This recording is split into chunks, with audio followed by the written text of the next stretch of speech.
Прийшли окупанти до нас в Україну, форма новенька, воєнні машини та трохи поплавився їх інвентар. Байрактар,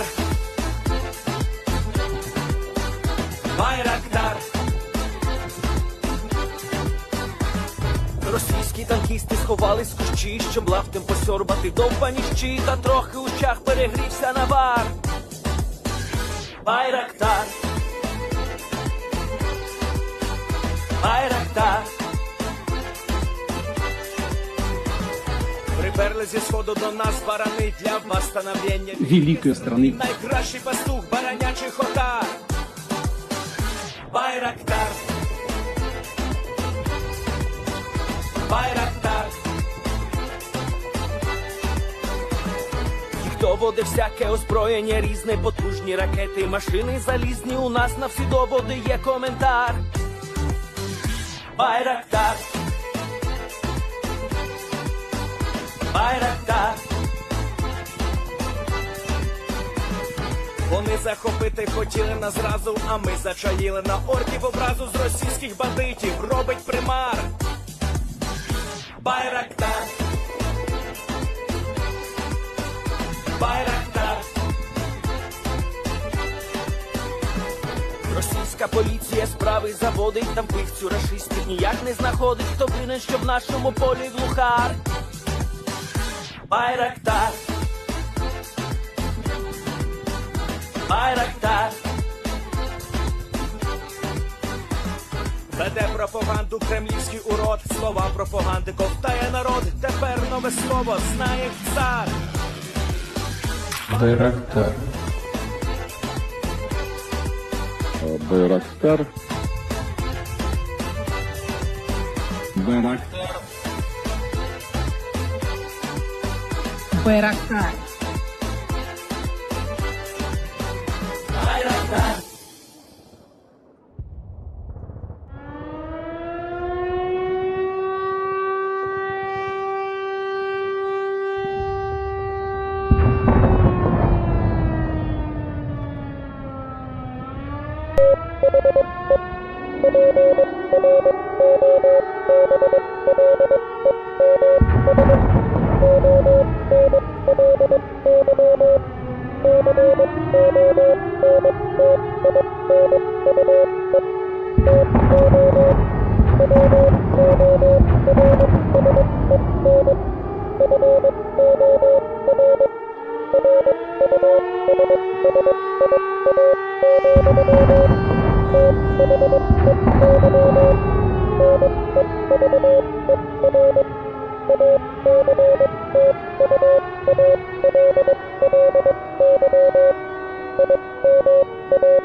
Yes. The Leaf Spring Army sends its regards.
Hello, everyone. I'm the Enforcer, and I'm accompanied by Enforcer Matt. And good evening, folks. It's Enforcer Matt, and welcome back to day 851 of the news. And it's good to see you all once again on another Sunday Fundraiser night. And it's good to see you all. And of course, we're going to be covering the past 24 hours of the news of the war in Ukraine, and we have gotten absolutely insane news tonight that there is currently an armed uprising occurring within the Dagestan oblast of the Russian Federation, and it appears that at this very moment, heavy firefights are still occurring within the areas of the cities of Derbent and Machkala as the Russian Federation attempts to quell the armed uprising and its members. Currently, we have heard that there have been heavy fatalities on both sides. Over 7 Russian service members have been confirmed dead, and nearly 4 terrorists or armed uprising members have also been confirmed dead as well. We have also been able to get major breaking news that apparently in the area of Crimea, a Ukrainian ATACMS attack has occurred, resulting in significant damage to Russian radar and air defense systems that exist within the area. We have also been able to get additional news from inside of Sevastopol, where it appears that targets have been hit inside of the actual city itself. And it appears as though the damage may be significant, although we have not been able to get a lot of updates at this point on air about what kind of damage has been caused and what kind of targets were hit. At the exact same time, we were also able to get news from the front lines in Ukraine that the situation appears to be once again fairly good. And it does seem as though the Ukrainian forces are continuing not only to push the Russians back in the Vovchansk region, but also hold incredibly dogged defenses around the area of Avdiivka, as we got a lot of footage today showing successful Ukrainian defenses around that area. We have absolutely major amounts of news to cover tonight, and a lot of it. And of course, tonight is the Sunday fundraiser night, and our fundraiser for this night is Save the Children, an amazing nonprofit that has been helping out in Ukraine for an incredibly long time, since day one of the war, helping to save children and their families and remove them from the clutches of horrendous wars and horrendous battlefields that exist around the entirety of the country. At this moment, we have been able to raise $1,050 on the fundraisers. I'm saying this right now, and we will hopefully be making it even further tonight to the $3,000 goal, which I'm sure the Lee Spring Army will pass before we even make it to the end of this half hour. But moving on from that and into our major breaking news tonight, we were able to see that within the region of Dagestan, an armed uprising began to occur today. According to the information that we have, this may be a group that is similar or possibly associated with the Ingushettian Liberation Army, or the ILA, which exists within the area of the oblast of Ingushetia, just to the west of the area of Chechnya. This group has been supported and funded by the Ukrainians in the past, according to their own public statements, and also due to the connections that the leadership of the Ingushettian Liberation Army has inside of Turkey. But nevertheless, this group does appear to be a little bit different, and we have heard different statements about who these people are and where they come from, although we have not really been able to iron down a clear picture of who these people are exactly yet. But we have been able to see that an uprising did begin in the region today, and it looks as though things went out of hand very quickly. The first information that we got was from the city of Machkala, where we were able to hear the very concerning news that apparently a synagogue and a church had immediately been set on fire by the armed rebels that were beginning to rise up within the city of Makachala. But we can see right here the fire on the synagogue, of course, well underway by the time of filming. And afterwards, we were able to hear that then these armed rebels were apparently taking churches and holding hostages within these churches. At the exact same time, we started to hear that within a city just south of that, and in the area very close to the Azerbaijani border called Derbent, we were also able to hear that fairly similar incidents started to begin to pop up as well. And we were immediately being told that armored personnel carriers from the Rosguardia, which is the Russian National Guard, were on the move inside the city, attempting to make it to where these rebels are. But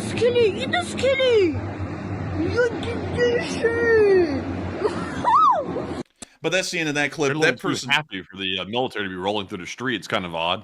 Yeah, a little bit odd, a little bit weird, but at the exact same time, moving on from Derbent and up into the area of Makachala, we were also able to hear that immediately, much like it was in Derbent, the Rosguardia was also being mobilized and deployed into the city to try and deal with the uprisings and the armed rebellions that were beginning to unfold. Really quickly, to lay out the severity and the importance of this kind of an armed rebellion, we have been able to hear throughout the course of the day of specific uprisings within the area of Makhatchala, which I'm mispronouncing that town name every single time I'm saying it. I'm saying it wrong each time. Just know that that's the capital of the oblast, because I'm never going to be able to get the pronunciation of that correct. But we also know of uprisings that have occurred in the city of Durban as well. But this is a very interesting thing. The spread, or the distance in between these cities, is about 75 miles. A very considerable distance for the exact same uprising to be occurring in two different places. At the moment, we believe that while there are major uprisings within the larger urban areas along the shore of the Caspian Sea, there are most likely smaller pop-ups of these armed rebels within the smaller towns in between Makhatchala and also the area around Durban, and maybe even spanning deeper into the oblast and heading towards the area of Chechnya. We do not know this information for certain, and we're once again trying to fill in a lot of empty space, considering that we're not getting an incredibly voluminous amount of information out of this ongoing uprising. We're trying to piece this together as best as we can. But moving back into the capital of the Republic of Dagestan, or really what we would call the Dagestan Oblast, because while it's technically a republic, a lot like Chechnya, it really operates more so as an oblast inside the Russian Federation. We were able to hear the sounds of heavy fighting. Also, before I move on to this, there are some things that we cannot show on air that are very important to the story that I'll have to really just summarize for y'all. From what we understand, at some point before this heavy firefight footage began to pop up that we're about to show y'all, the separatists, or the rebels, opened fire on several police officers and ended up killing 6 of them immediately, including the police chief of the city. Afterwards, the Rosguardia, as well as Russian armed police called the OMON, began to arrive, and we started to hear that the sounds of heavy gunfire were beginning to fill the streets of the city. And here's one of those clips right here.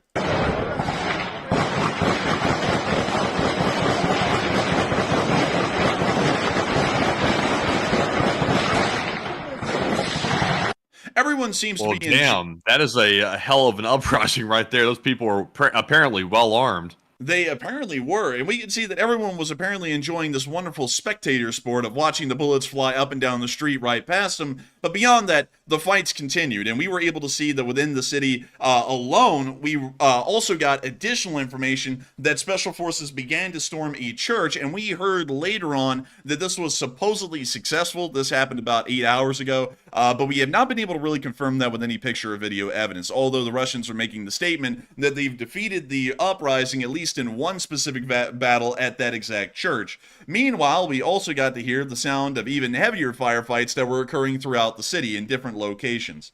Here is one of those clips. Also, really quickly, actually, let me make sure to correct this. This is apparently in Sergokala, so let me make sure that we put this in. Sergokala, and I want to make sure, so the Republic of Dagestan, and we're going to go down here, and where is Sergokala? So actually, one second, let me move this marker really quickly to Sergokala, because this is actually something that was not picked up by me earlier. Sergokala is dead center in between Makhatchala and also Durban, meaning that this armed rebellion, much like we were trying to piece together earlier, we can now confirm, based off the geolocation of this clip, that this is in fact not just a random incident that's occurring in Durban and Makhatchala at the same time. This is actually a oblast-wide rebellion that is currently ongoing at the moment, even within smaller towns like this one, Sergokala, in the middle of the Republic of Dagestan. But we were able to hear heavy firefighting occurring in this town as well.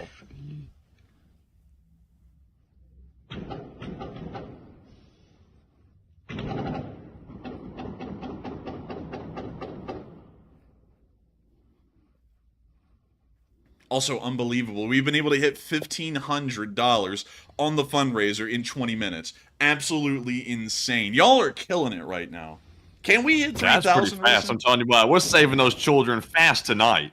I mean, we're saving those children Amazon Prime style. But moving on from that and on into our next clip, moving back into the city of Makhatchala, we were also able to see that apparently some of the fighters are a little bit interesting, at least in their background. This guy in particular, which has been shown a lot today, apparently is the son of a mayor within the oblast of Dagestan, or the Republic of Dagestan, whatever you would want to call it. And this guy is apparently the son of one of them, which is showing that apparently these guys may have a little bit of a backing from the local government, maybe on some levels, or at least the blessing of the local government when they're conducting their uprisings. Another really interesting thing to point out is that every single picture and video that we have of the separatists or the rebels or whatever you would like to call them, they are all using AR-style rifles, which is incredibly odd, as the last time we ever saw a uprising in this area, which was by the Ingusetian Liberation Army, they were using almost exclusively AKs of every variety, but no ARs or M16 or M4 platforms were ever seen. And we're now seeing that this group in particular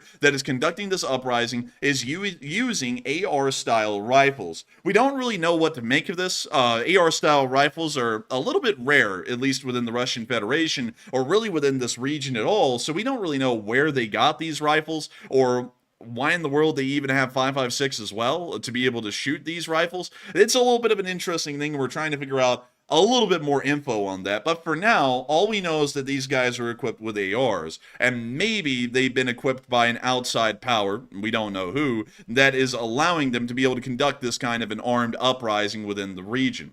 The Russians have declared this to be not an uprising, but something along the lines of terroristic activities, and they're treating it in that form, but really more so what this is an armed uprising from what we can tell, because this is spanning the entirety of the southern region of the oblast, and from what we understand, they most likely have an aim of trying to remove the Russian Federation from the Republic of Dagestan and create an actual republic out of this oblast. Meanwhile, outside of Makhachkala and down in the area of Derbent, we were able to hear that apparently things were not going to be going all that well. The Rosguardia was in the streets earlier today, and we were able to see them on the move right here.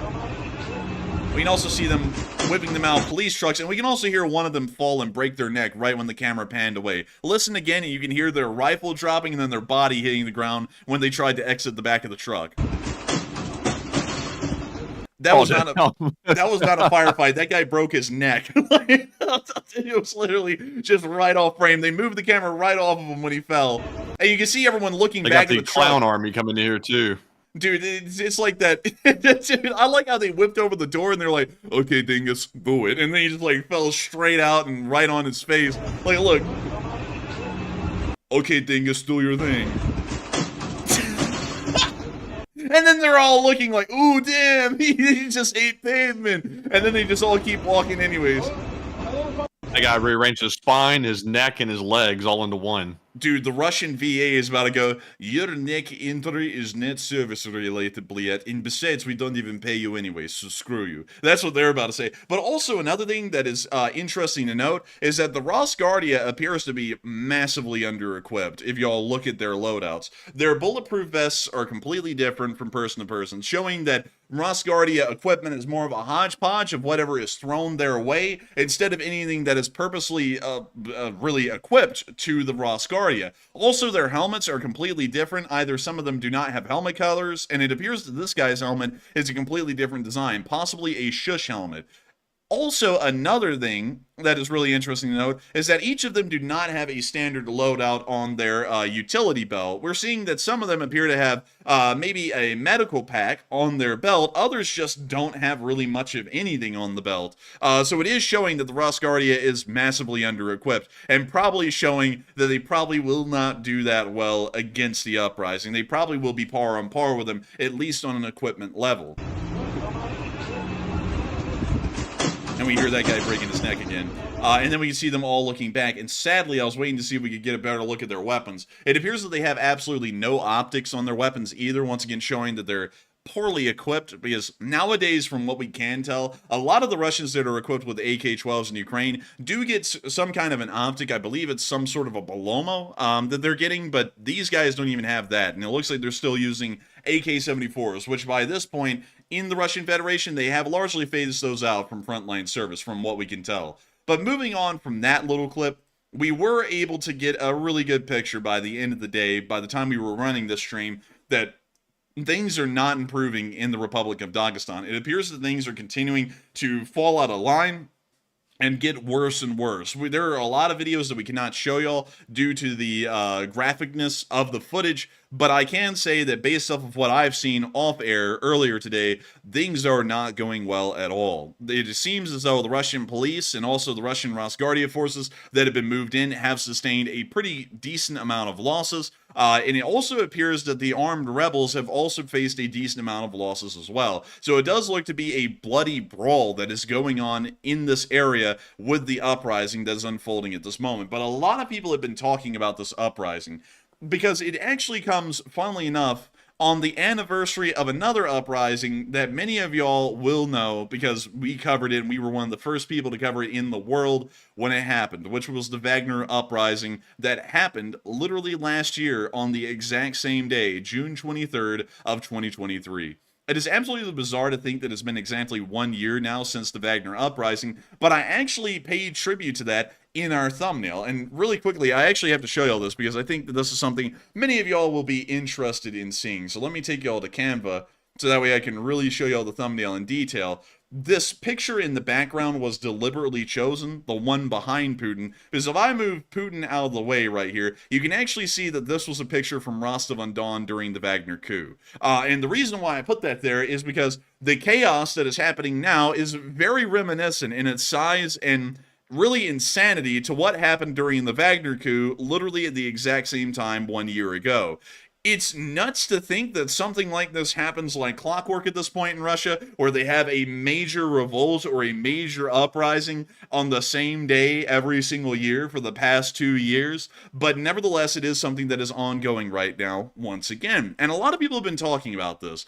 And some people are wondering if it'll even spread beyond Dagestan and into other areas. A lot of people are wondering if the Ingushetian Liberation Army may take advantage of the stretched resources of the Russian Rosguardia in this area and start to conduct their own large-scale uprisings again like they did in the past. A lot of people have been wondering about this, and many people are believing that the uprising will spread, maybe even through the rest of Dagestan, into the northern region, maybe even into other oblasts, piggybacking off of the successes that the uprising and the rebels have been able to succeed in today. Others are saying that it will probably remain fairly limited, which there is a great historical standard for saying that it most likely will remain limited, as all uprisings in the Russian Federation have been quite limited in scope and appear to have petered out pretty quickly.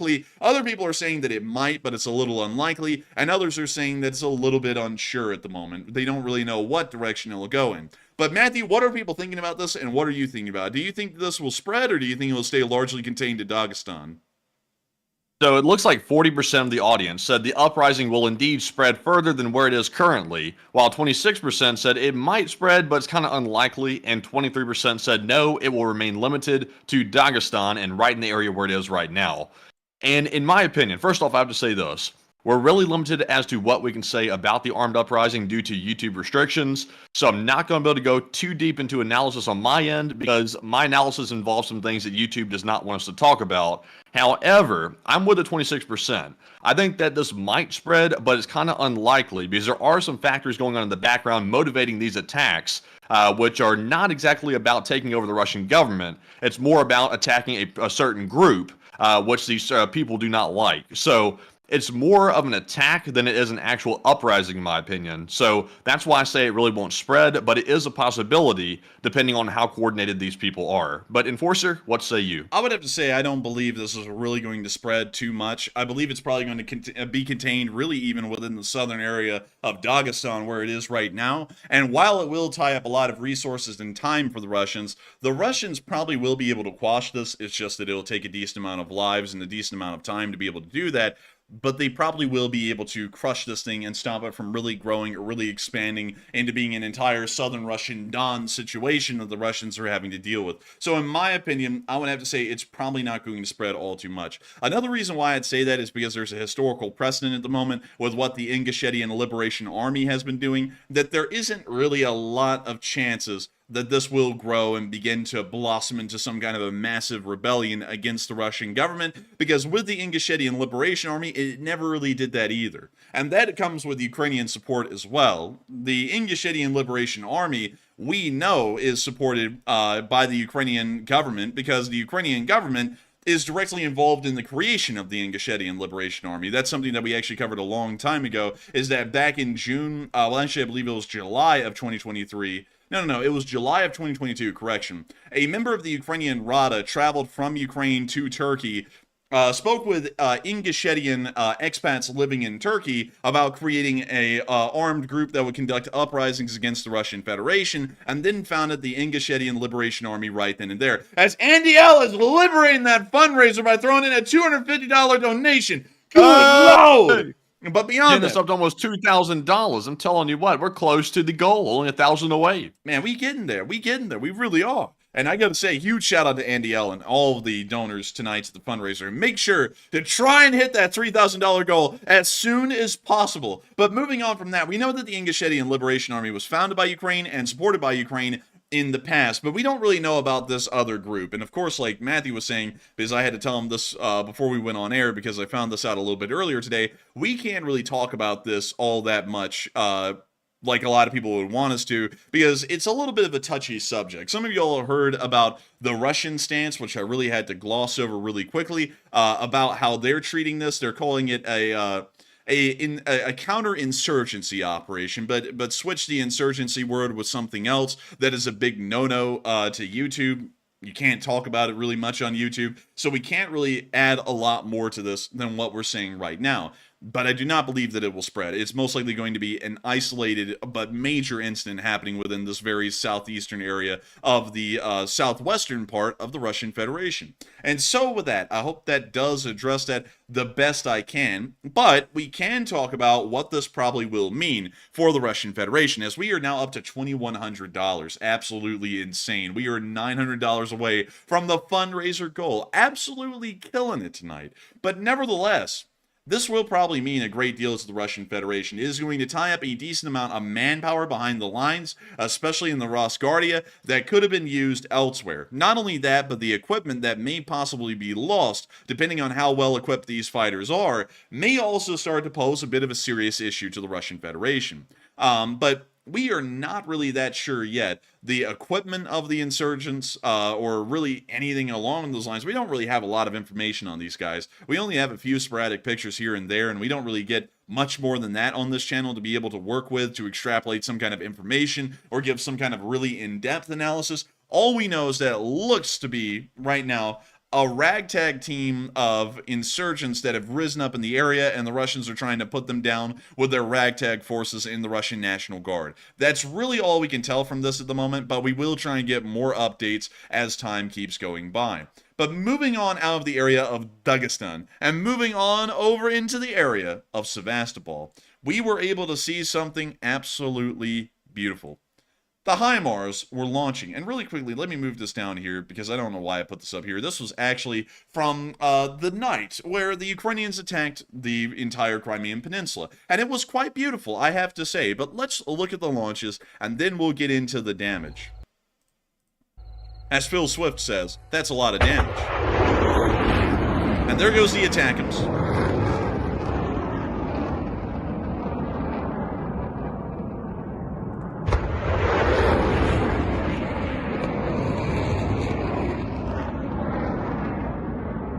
Quite a number. And off they go, all in that one mass launch towards the territory of Crimea.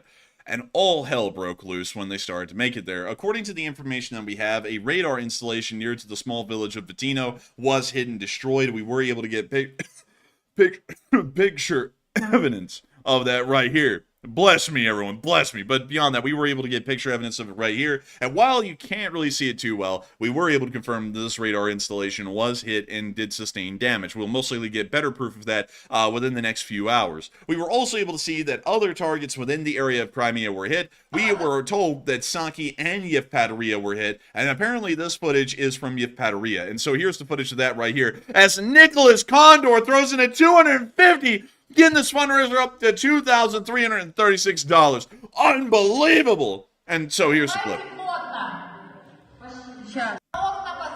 But still showing that the ATACMS attacks did pose some considerable damage to the Russian forces overnight. Meanwhile, we were also able to hear that there was smoke rising from some impacts within the area of Sevastopol. And we were able to see this right here. I'll be honest, my heart sank when I saw this little post right here. I thought that was going to be something weird on Twitter, but that just appears to be some kind of an old cigarette ad for smoking, of course, for fun. But moving on from that, we were also able to hear a supposed confirmation or a supposed rumor today from the Russian Federation that apparently an ATACMS missile was shot down by Russian forces and debris ended up falling on some beachgoers and ended up taking them out. We were not able to ever confirm that with picture or video evidence that people had been killed by falling debris, but we were able to see that people started to run from the beaches after the sound of a cluster round was heard nearby. We believe that the sound of this cluster round was actually an ATACMS with a cluster warhead hitting one of the Russian air defense radars that was nearby to this beach, which we were able to confirm on picture, although I don't have the picture on air, and the people may be running just because of the explosion occurring, although we don't believe that it actually happened on top of these people. But here's the clip. You hear the explosion. We can see people starting to run now from the beach. And that's the end of the clip. An incredibly short one, but at least giving us a little bit of an idea of what one of the strikes looked like near to the area of Sevastopol.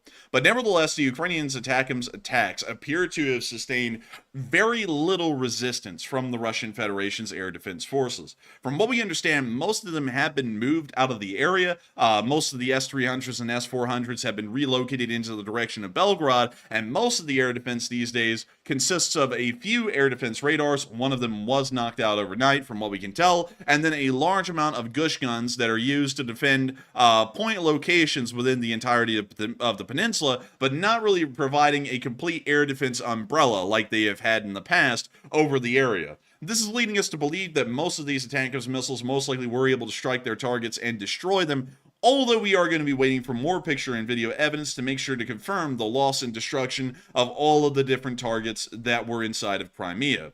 But moving on from that news inside of Crimea and over and on into the area of Odessa, we were able to see some Ukrainian Navy SEALs. And these were some pretty cool pictures. We can see them here diving off of the coast of Ukraine, absolutely incredible stuff, and swimming around like divers do. I don't really know a lot about diving, but I gotta say, this does look pretty cool. And a huge shout out to the Ukrainian Navy SEALs, who are mostly conducting underwater demolition operations or something along those lines. And also, apparently, this is from the Black Sea this summer, just making sure that we confirm the time and date. But moving on from that little bit of news, we are now going to be, crazily enough, in just under 40 minutes, moving on into the frontline news in Ukraine, which we actually have a pretty decent amount of. But nevertheless, we are going to be circling back really quickly to the uprising that is occurring within Dagestan, as we did hear that Russia has blamed Ukraine for the armed uprisings that occurred in Dagestan today. And a lot of people are wondering if Putin will use this to escalate the war. And some people are saying that there's really no way for him to escalate any further with what's going on inside of Dagestan. Other people are saying that yes, Putin will use it to do so, although I'm not really sure how further escalation would occur. Some other people are saying that no, Putin will not use it definitively, and others are saying that they're a little bit unsure. But Matthew, what are people thinking, and what are you thinking about this? Do you think that he's going to use it to escalate or not?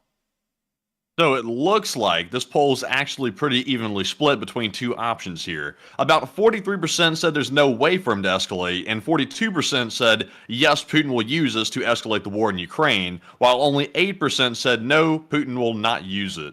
And on this one, I think really the only thing Putin can do is try to blame this on Ukraine for propaganda reasons, but there's really no way to escalate the war any further because Russia's already knee-deep in poo-poo in Ukraine, and there's really nothing more they can do because all their equipment's deployed, they're making equipment as fast as they can make it to put it right back into the meat grinder, and also they just got done losing an offensive on Kharkiv, so Russia's not in a good spot right now, and there's really nothing Putin can do realistically on the ground to change anything. So the best Putin can hope for is to basically hold his ground wherever he's at in Ukraine and hope for the best until things somehow turn around for him, which it probably never will. But I'm with the 43%. But Enforcer, what say you? I would have to say that in my opinion, I do not believe that there's any way to further escalate at the moment. Right now, the only thing that the Russians have not escalated to is tactical nuclear weapon usage, which we already know that the Russians are not going to be conducting any kind of tactical nuclear weapon usage in the war at this moment, although they have possibly been rumoring that, trying to instill fear both in Ukraine and also in Western nations.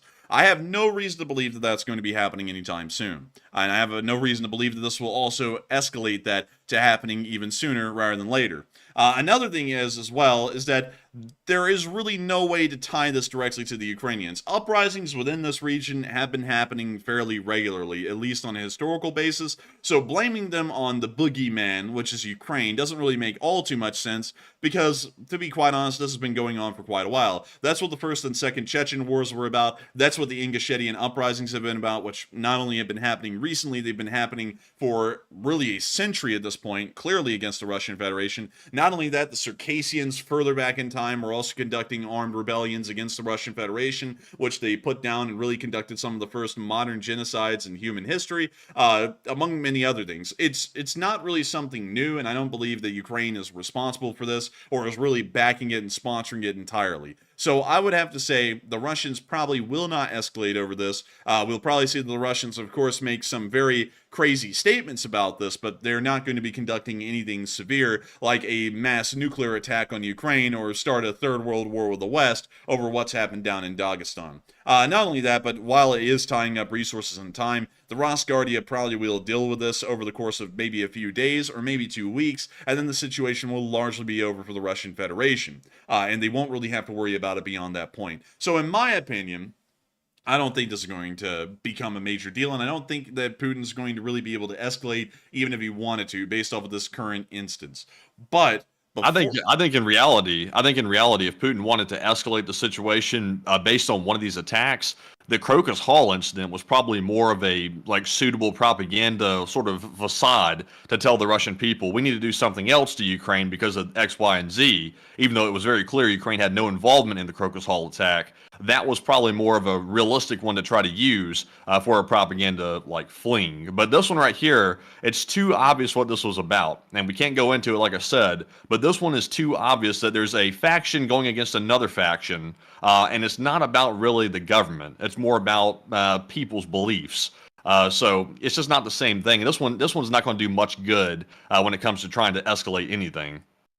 And really quickly, I'm going to see if I can say it and get past the YouTube censors. So y'all are going to have to decipher the code a little bit. But the group that we understand is doing this today is ACIS-K. You know, and I hope that was good enough that they're not going to be like, oh, get him. But that's what we understand is currently conducting the armed revolt or the uprising, which is what we're calling it right now. We're really calling that because YouTube doesn't like it if we use another term.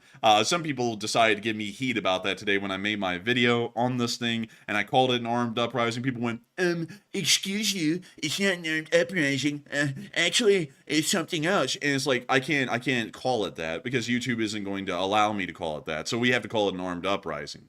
But this is a very special kind of K. That's a good way to put it, GW North. And so we understand that this is probably going to be fairly limited, and there really is no way to tie it to Ukraine because it's a group that's existed in this area for quite some time now, really ever since the war in Ukraine began, and it was never really attached to the Ukrainians. It probably never will be attached to the Ukrainians, and so for that reason, we have a good suspicion that this probably will not be used to escalate. But Al Rose is escalating that fundraiser, baby!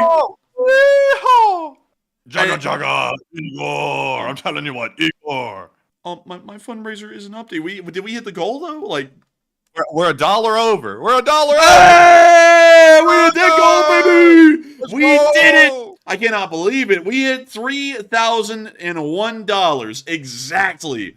45 minutes into the stream. Absolutely insane. We did it. We hit the goal. And so everyone can take it easy tonight. Of course, if y'all want to continue to support the fundraiser, y'all can. It does not close until midnight Central Time or 1 o'clock in the morning Eastern Time. But nevertheless, we have hit the fundraiser goal and have been able to raise another $3,000 for Save the Children, an amazing nonprofit that is doing amazing things in Ukraine. But with that, also, did you say Special K a minute ago? Do you call him Special K? I did. Man, I heard Special K's got a lot of protein. Man, I've heard, man, that Special K be getting into that way. You know what I mean? Like, they be going, way, hit the way, and the curd. Man, I'm telling you what. Oh, dude, the Kurds, bro. Dude, I don't, man, really, though, I think recently the Kurds and the Way have been separated because the Kurds are nothing like the Way. You know what I mean? They got nothing with that Special K protein. You know what I mean? I'm telling you what, I forgot the Kurds were even actually in the area. That just happened to work out. Man, I'm telling you what, man. I'm just wondering, though, is that where cheese curds come from? Cheese curds, man, no. That's when a curd is real cheesy with a joke. You call them cheese curd. Let's get the hell out of here, dude. That's actually a pretty good one. But anyways, with that, we're now going to be moving on from that little bit of news that's still going on inside of Dagestan, and we're now going to be moving on over into some interesting news that has been happening inside of Ukraine, and we actually have a pretty decent amount. And that brings us to the capital of Ukraine, in Kyiv. But before we get into all of the details of what's going on in the city of Kyiv, we have to make sure to talk really briefly about something that I have to say is very impressive tonight. We have been able to hit $3,000 on this fundraiser in an unbelievably short amount of time. An incredibly short amount of time. In just 40 minutes, really, it took us to raise $3,000 for Save the Children. Now, that doesn't really seem like that large of an amount in the big picture, but when you add it on to everything else that this channel is fundraised for, it is moving us into the $1.4 million raised for nonprofits operating in Ukraine kind of a ballpark, which is an incredibly high number, and really something that this channel should pride itself on.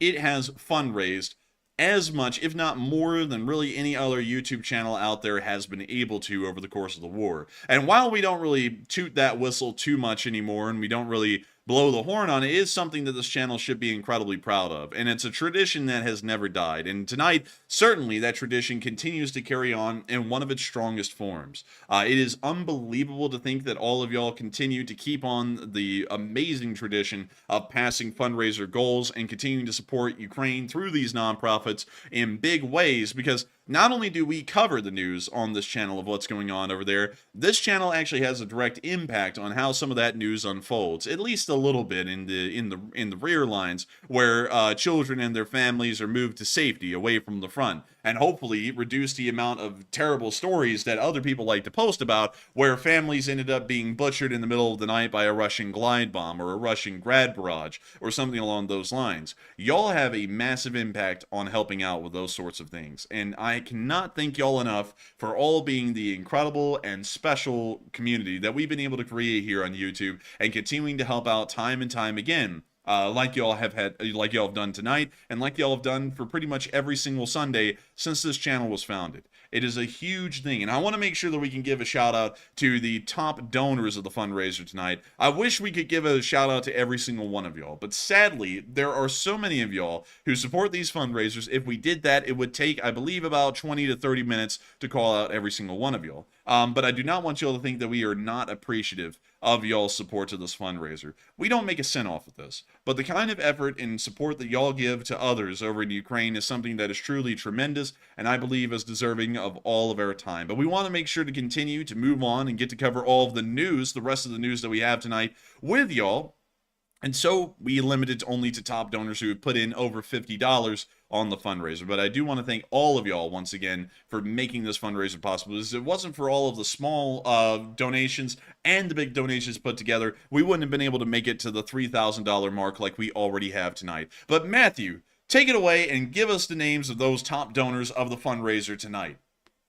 All right, so let's go ahead and jump into that very long list of top donors. And up first, we had the largest one of the night, which was from Hal Rose, who threw in that $333 donation. And a huge shout out to Hal for the biggest one. And a huge shout out as well to Andy L, who threw in a $250, along with Nicholas Conder, who also did the same. And then we had a $200 from Just Chillin', as well as a $125 from DCC Prime 1. And then we had several $100 donations. The first is from Hal Rose once again, bringing that total up to a good whopping $433 in total. And then we had a 100 from some guy called the Enforcer, and then we had a 100 from Derek Maynard, as well as Old Warrior, Ed Olson, and then we had a 75 from Carl Pattison, as well as a 50 from Mark Anthony, Greg Carrier, Cliff H, Ted Mitchell, Destiny Edgington, as well as Freeman Billefos, as well as Frostbright Productions, as well as Mike Smith, Dad Good, Mark Young, Howard Turgell, Apollo Bunny, and also John C. And like the Enforcer was saying earlier, huge shout out to everybody that donates, because it really does make a big difference. And we're raising this amount of money, almost $3,000 or more, every single Sunday, for a total of somewhere around $1.4 million raised by the channel as a whole, which is insane that a YouTube channel has raised that much money, and it's all thanks to the LSA. And even if we were not able to call your name off huge shout out to everybody. No matter what the amount is, it all adds up and it all matters all together. So huge shout out to everybody for that, and a huge thanks. And Enforcer, what say you? And I've got to say, once again, a huge shout out and a thanks to all of y'all who supported this fundraiser tonight. Both the folks we were able to call out right there, and the loads of folks that we were not able to call out. It's absolutely incredible. It's absolutely amazing to have all of y'all here with us every single night, and not only that, have y'all here with us every single Sunday, helping to actually have an impact on the kind of news we cover, instead of just talking about it and then moving on, like many people would like to do. Y'all decide to take in a little bit of an extra step and actually have an impact on the world we live in, something that a lot of people cannot say they can do. And sure, a lot of people can talk about the war in Ukraine on the internet and put a little Ukrainian flag in their profile picture, but does that really feed a family? Does that help to save a Ukrainian soldier's life, or help them to be able to get over the debilitating kind of wounds that they have sustained when fighting this war?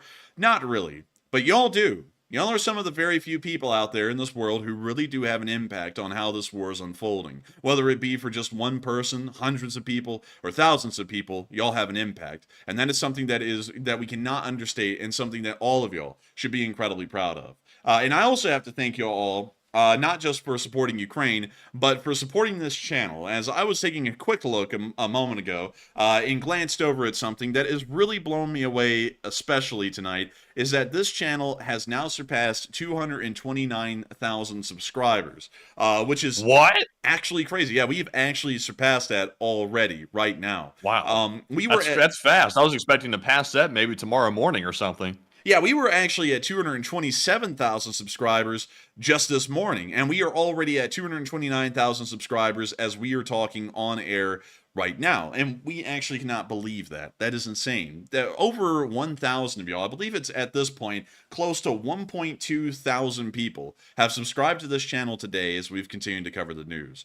We very rarely ever bring up a subscriber number this early in the stream. Usually it's for a question segment at the end of the stream when people talk about how great the channel is doing and it's doing wonderful and keep it up. Usually we bring it up then. But tonight, considering that we brought up the amazing support that y'all have had for Ukraine, I thought it would also be great to bring up the amazing support that this channel has been able to receive through time that has helped us to be able to make this channel possible and to be able to make Sunday fundraisers like this a reality well on into the future, just like tonight. It's thanks to all of y'all. It's an unbelievable thing that we've been able to survive in this kind of a category for 850 days. 851 days to be exact as of right now.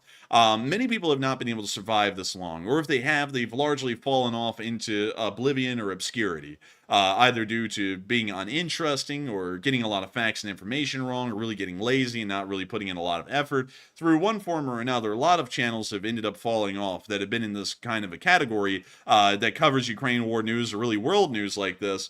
And it's really something else to see that all of y'all have been with this channel tooth and nail, really ever since the beginning of its creation and all the way up until now. And I want to make a special moment right now to thank all of our old guards who not only send in super chats to support this channel throughout pretty much most of the weekdays, but also throw in some of the largest amount of support to these Sunday night fundraisers that we run every single weekend. It's really a lot of the old guards that help to make these fundraisers possible, and it's an unbelievable thing to not only know that y'all have been able to help carry this channel through some of its most difficult times, which are actually, funnily enough, they seem so far behind us now, because we're nearly 100,000 subscribers above those dark ages of the channel, but nevertheless, that was such a recent time ago that it's really within the recent memory, at least of Enforcer Matt and me, of how we ended up being, the best way I could put it, wrongfully persecuted for things that this channel had to do in the defense of itself, and then later on people found out that they shouldn't have teamed up with the side that they did.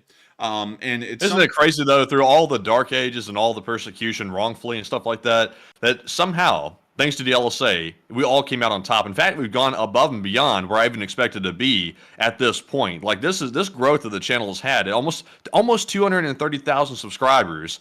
I was not expecting that this soon. I thought that would be a longer process, like more months, maybe a year to get to this point. But we've somehow rocketed up past 150 to 230, and we're approaching 250 pretty fast. It's crazy to see. It is absolutely insane to see, but we wouldn't be able to get these, we wouldn't have been able to have these subscribers join us today if it wasn't for all of y'all who have been with us since the start. And many of these people who have joined us today will become a lot like y'all who have been here for nearly 851 days and will begin to support this channel, have its back, and not only that, find it to be a primary source of news. But if it wasn't for all of y'all who were here at the very beginning of this channel, when the snowball first started to roll downhill and pick up more snow and become a larger snowball, we wouldn't have been able to make this possible, to be here right now with all of y'all, to be able to run a Sunday fundraiser like this and celebrate another passing of another fundraiser goal of $3,000. And I got to thank y'all all massively for being a part of this channel, for being here with us for 851 days now, and continuing to be with us well on into the future, along with the 1.2 thousand people who have joined us just today. All of y'all make this thing possible. And I got to thank y'all all once again for continuing to enjoy this channel, and not only that, support it through thick and thin, and not only that, support the fundraisers that we run in support of nonprofits that are in Ukraine. And so with that, I hope that does address that the best I can. And with that, it is now time for us to move on into the actual Ukraine frontline news. But before we do it, we actually have a couple of questions. And what do we got, Matthew?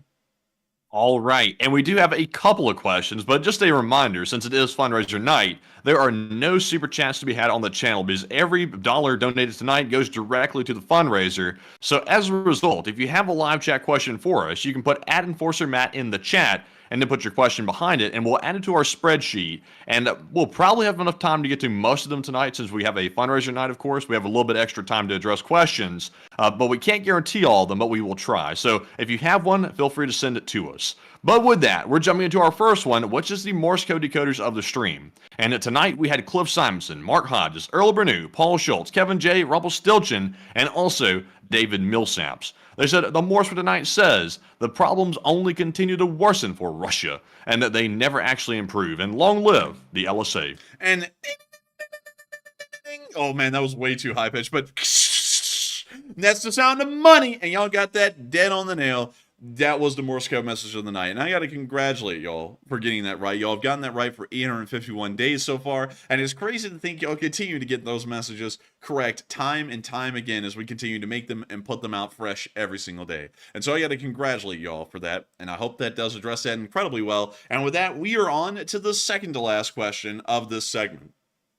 And this one is going to go to Jeff Veeder, who says, any update on the AFU getting more helicopters? We have not been able to hear about them getting any more helicopters, at least in the short term. The United States did provide Mi-17s, and there has been some privately supplied Blackhawks as well, not from the U.S. Army, but from private sources, I believe state governments like California, that have provided Blackhawks to them. But we have not been able to hear about a massive provision or a massive update or announcement from anyone providing new helicopters to Ukraine. For a while, it was actually believed that the Australians were going to provide the NH-90, which is a helicopter that has been in Australian service for not really that long amount of a time. They were introduced in 2007, and from what we understand, a lot of these are going to end up being buried in the outback by the Australian government because they are not able to really pay for these to be shipped to Ukraine. It would be cheaper just to put them in the ground instead of trying to give them a second life over in Ukraine, due to how fragile the electronic systems are in a helicopter, and having to be loaded onto a ship and transported across the oceans, which could subject them to a lot of salt water exposure that could end up eroding a lot of the electronics before they even made it to Ukraine. It would be extremely expensive to transport a lot of these into Ukraine. So for the moment, we don't believe that the Ukrainians are going to be getting another large amount of helicopters anytime soon, and it doesn't really look like anyone wants to provide Ukraine with attack helicopters either. Like, of course, the most common helicopter in the Western world, which is the Boeing AH-64 Apache. There are others, like the Lynx, which was retired from British service a few years ago, although it was more of a transport helicopter, and also the Eurocopter Tiger, which is also another form of attack helicopter designed here in the Western world. Most of them are Apaches, and we understand that the United States doesn't really want to give Ukraine Apaches because they are going to most likely be useless, at least in the way that they will be used. The Ukrainian Apaches, if they were ever introduced in the service, would most likely be used as indirect fire support, is the best way to put it. We would probably never see them use their wire-guided munitions, and on top of that, we would also believe that the Ukrainians would get the AH-64 Apache without the longbow radar. The longbow radar, just to show y'all what that is, because it's a very important part of most modern Apaches. And let me see if I can find y'all a picture of this really quickly, because it's a very important thing.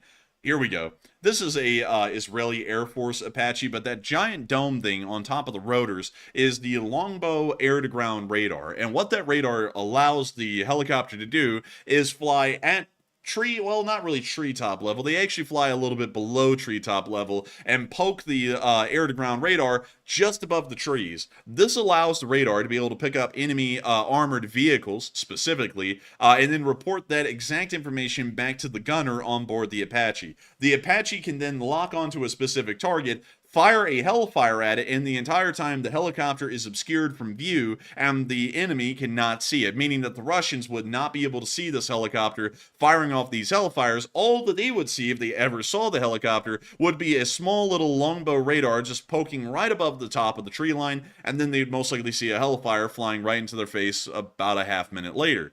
But that probably will never happen because the United States does not want to give away the longbow radar, from what we know right now, into Ukrainian hands. Because it is possible that the helicopter could be shot down and maybe possibly near the front lines. And if it is going to be shot down near the front lines, hypothetically, the Russians could get their hands on the longbow radar and pick it apart, then send it to the Chinese to pick it apart, and then the Chinese could get a really good understanding of how a longbow air-to-ground radar works. And from what we understand at the moment, I believe that the Chinese do not have any kind of a longbow radar system or an air-to-ground radar system that can be used for their helicopters. This is the Z-10, which is the most advanced attack helicopter that is currently in service with the People's Liberation Army of China. And from what we know, I have never seen a variant of the Z-10 with an air-to-ground radar. And let me make sure to look through the pictures that Wikipedia has, because if there is one with an air-to-ground radar, they most likely will bring it up. So one second, let me see if we can read this. Okay, so we don't want the Z-10 prototype. Equipped with, let's see here, upgraded variant, new data link enabled missiles, ceramic and graphene armor on the engine covering below the cockpit. It has MALS, which is a missile alert warning system, meaning that if a missile's fired at this helicopter, it immediately starts to shoot off chaff and flare. It also has a IRCM, which really detects like incoming laser locks or anything like that. And let's see here. It also introduces advanced IFF. Let's see here. Z-10K. They got that Baidu navigation system, or Baidu. See, where is that? I'm not seeing that anywhere. It's at the bottom of the Z-10 upgraded variant, like paragraph. Oh, right here. Baidu. That Baidu, man. I would like to thank President Baidu. But anyways, moving on from that. We can also see a Z-10M, which is apparently an export variant, no air-to-ground radar. The Z-10ME, and so let's see. Passive countermeasures, missile approach and warning system, radar warning receiver, new engine exhaust nozzle, new intake filtration systems, more powerful engine, larger ammunition magazine, and no air-to-ground radar. So it looks like the PLA's attack helicopters at the moment, because this is the most advanced one, so if any of them would have it, it would be this one. They just don't have any air-to-ground radars. And that's probably why... Wait a second. Wait, real quick, did I see that Pakistan's operating this helicopter? Did I see that correctly? They have 3 of them. Not a lot of them. That's crazy. So this is their most advanced helicopter in China, and they let Pakistan have it.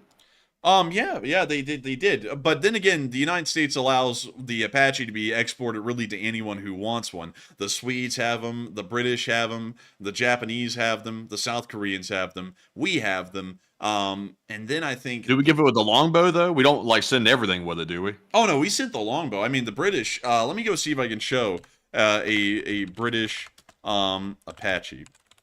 Let me go see if I can show one. Here we go. The Augusta Westland Apache, the AH-1 in British service, and there it is with the longbow radar right on top. Oh, that's interesting.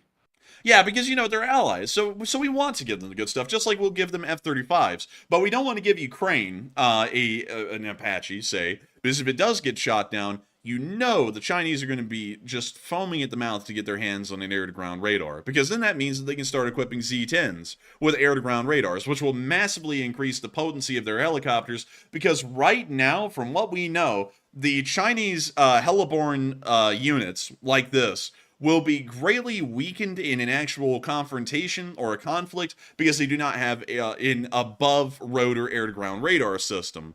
So they would have to use these helicopters in a direct line of sight form, which means that they would be very susceptible to ground fire or man-pad fire, meaning that these things would really be relegated to pretty much indirect artillery support roles like we see a lot of the helicopters in Ukraine. But another helicopter, the Russians actually have their own air-to-ground radar system. They actually did make one.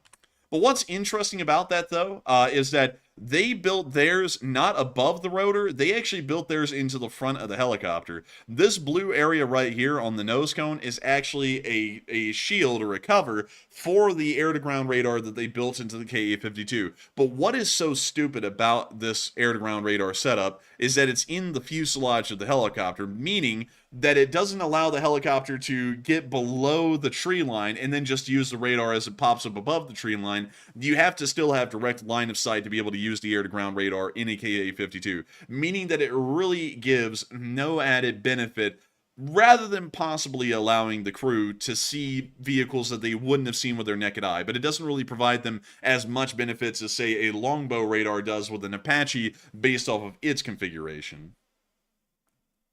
Interesting. And also here, I was trying to look here. Someone's saying in all caps, "Look at the helicopter on the list, Matt." What list are you referring to, by the way? They said look at the very last helicopter. Enforcer, do you know which one they're talking about? Also, you gotta stop spamming, by the way. That's way too much spam. Oh, well, they're gone. I saw that. I was like, they're about to get banned. I was like, that's just too much. Or they're timed out, one or the other. But beyond that, let's see here. Look at the last one on the list. Okay, are you talking about this one? Oh, wait a minute. I think you may have been talking about the T-129. Sorry, everyone. This is actually a Turkish helicopter. I forgot about that. I don't really count it to be European, though, and it is kind of ugly. But yes, that is another NATO-made, I guess, Western helicopter. Although it's horrendous looking. I mean, this thing is actually pretty damn ugly. It looks like a mix of a Z-10, a Tiger, and an Apache put together. I mean, personally, I think it looks all right. It looks clean in the front, but it's honestly not that great. But it's not as bad as, like, you know, Iran's helicopter. Well, I don't think anything can get worse than Iran's helicopter. I mean, like, you're really setting the bar at the bare minimum there for what looks like a good helicopter. But no, this thing is ugly. Like, I'm no. And also, I don't know. If I had to give it a rating, I would give it like 10 being the best looks, 1 being the worst. I would have to give it probably like a 7.5 or an 8. Are you kidding? Dude, this thing is like a 4. Like, this thing is not that great. I don't know, man. It looks pretty cool. I don't know, man. I mean, like, out of, like, I'll say one that looks cool to me that isn't an Apache is the Eurocopter Tiger right here. I would say that's a pretty cool looking attack helicopter. Now that one I actually don't like. There's too much of an angle, like from the front of the nose up to the top of the rotors. It's a little too pointed upward, I think. Yeah, but that gives the gunner and the pilot a great field of view. I mean, that thing is really good. I mean, I think it looks great. And also, there are different variants. I believe the French one actually has a 20mm. Well, actually, this is the Australian Army's Eurocopter Tiger, but it gets a 20mm gap up there on the front. I'm not kidding. It's called a GIAT. But beyond that, I think this thing looks good. I think it's great. I mean, yeah, it looks all right. I would have to rate this one lower. I would give this one a 6.5 out of 10 versus that other one. Man, I don't know, man. I mean, the T-129 versus this thing, I think this thing looks better, at least to me. At least in my opinion. I have to go with that. I have to. I mean, look at that. That thing does look pretty cool. Oh, man, it looks worse from the front. Why is it so skinny like that? What the hell are you talking about? Oh, helicopters are skinny. You not seen a helicopter before? Whoa, Man, what do you mean, Jack? He needs to eat some meat. Look at that. That thing's skinnier. Like, that thing is skinny. That thing's anorexic. That is, I mean, I will say they're both kind of like that. That's kind of weird. Like, from the side, they look great, but, man, I'm telling you, from the front, shoo, don't want to see it from the front. Now, I will say, though, that there is one design that I'm actually a pretty okay fan of. The Harbin Z9. It looks like a Eurocopter. Yeah, I mean, what is this one used for? It's like a utility light attack helicopter from the Chinese. It looks like a commercial helicopter versus like a military one. Man, I'll tell you, man, they've built 200 of them, man. I mean, these things are in large numbers. There's 2 of them right there. Honestly, I would have to say, just because they look like normal civilian helicopters outfitted for military purposes, they don't look that bad. I mean, they actually do look pretty clean. I'm not going to lie. Yeah, not bad. At least it's got some width to the front of it. It's not as skinny as those other ones. But I see people making a good point, though. The other ones are probably skinnier because it's for speed. I would assume that's probably correct. That's what my common sense would say as well. So maybe that's the reason. But me personally, I like a little bit more beef on the helicopters. You know what I mean? A little bit more width. But it looks cool from the side, at least. Most of them. Oh, I forgot. The Z-19, a modification of the Z-10. I mean, the Z-9. They took away the edges in the front. Man, they made that thing thin. They made it rounded, too. Let's give it a bulbous nose. Man, that thing comes up to you and it goes... Megwa Zogwa. Oh, damn. That was up close. Man, I'm telling you, dude, this thing's a little odd. I don't know if I like the Z-19. It's a modification of the Z-9. Just to make that very clear, because you can see that the power plant at the top of the helicopter and also the rear tail section are identical. It's just that they slimmed this thing down to be an attack helicopter. But a lot of people are going to be like, well, that sounds cheap. Well, it is a little cheap, but the UH-1 Huey, which I'll show you all here, this is a Huey, and what the United States did, because the United States is actually the inventor of the attack helicopter. We were the first in the world to ever have one. What we did to create the first attack helicopter ever is that we took the tail section of the Huey, the power plant of the Huey, and the exact same rotor as the Huey, and then we turned it into the AH-1. Which was a modification of the Huey's power plant and tail boom, and we created the first attack helicopter in history, which is, let me see if I can get a better picture of this thing.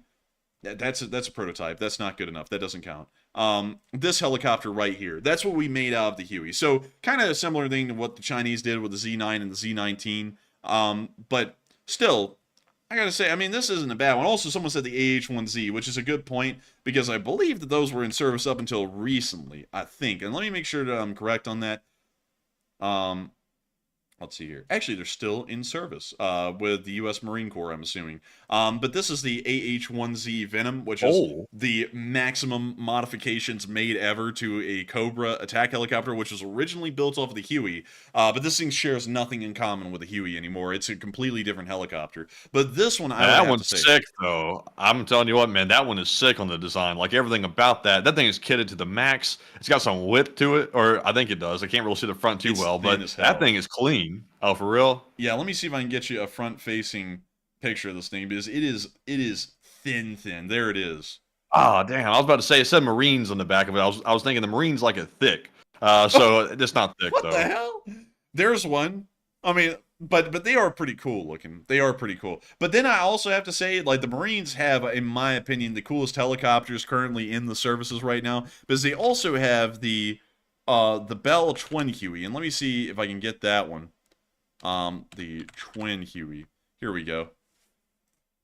This Huey, which I have to say, I think it's the coolest looking Huey of the Hueys.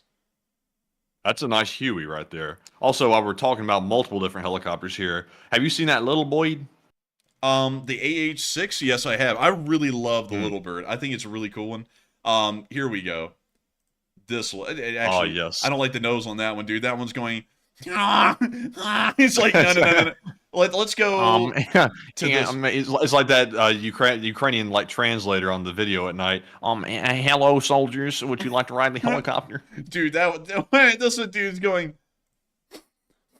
oh, man, I smell crack. This is what no. But here's the normal-looking AH-6. I like these. I think they're pretty cool. Those are so sick, like especially in all black. It's not because I love it because it's in GTA 5 or anything like that, but it just in person, it looks really cool. Like that, it's a very compact helicopter, very nimble. I really don't think they don't take these into actual like war zones, do they? Oh, they do.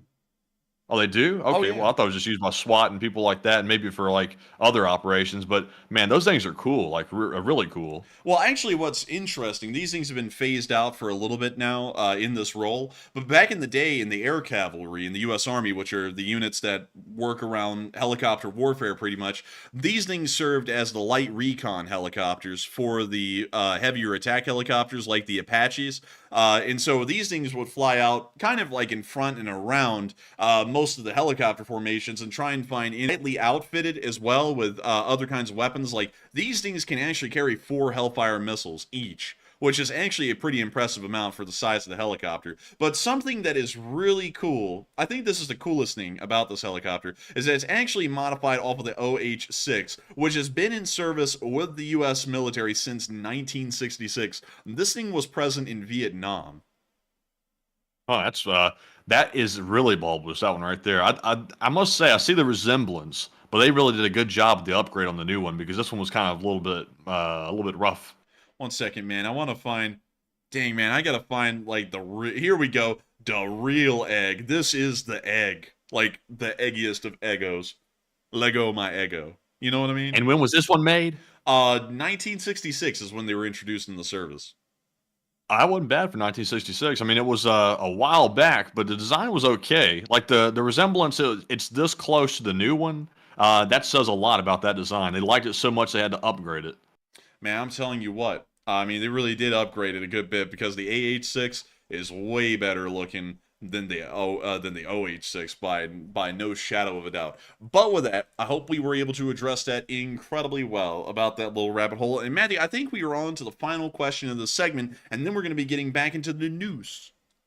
So this one is going to go to Ukraine Missile Watch, who says Russian Civil War ? And I heard one of the people out there doing the maiming on the streets was a son of a politician. We covered that earlier. Like, I brought that up. He was the son of a mayor in Dagestan. That was the question. What? Oh, I thought you were saying that. Reread that again, because that was almost like a statement. I was like, what? I was like, dude, I was like, why in the world is he throwing the statement out of the blue? I was completely confused. You say that one more time? Repeat the line. So the question that Ukraine Missile Watch asked at the beginning, he said, Russian Civil War ? And the statement after that, he said, I heard one of the people doing the maiming was a son of a politician.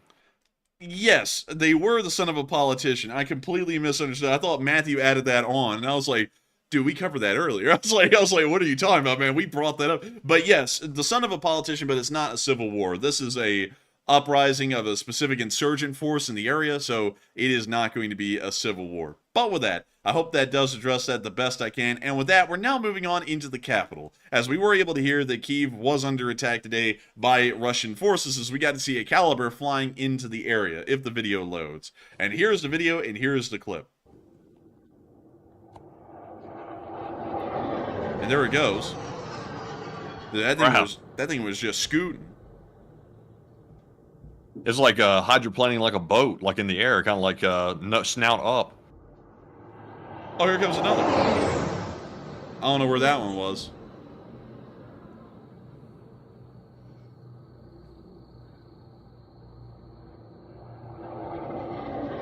Oh, there's another one. They just passing through. They going, skirt! Oh, excuse me. Like, they're just going on their way. 3 штуки. 3. Я всі засняла. Ще одна. That one apparently flew behind them. They couldn't get it on camera. Серце вилітає, божечки.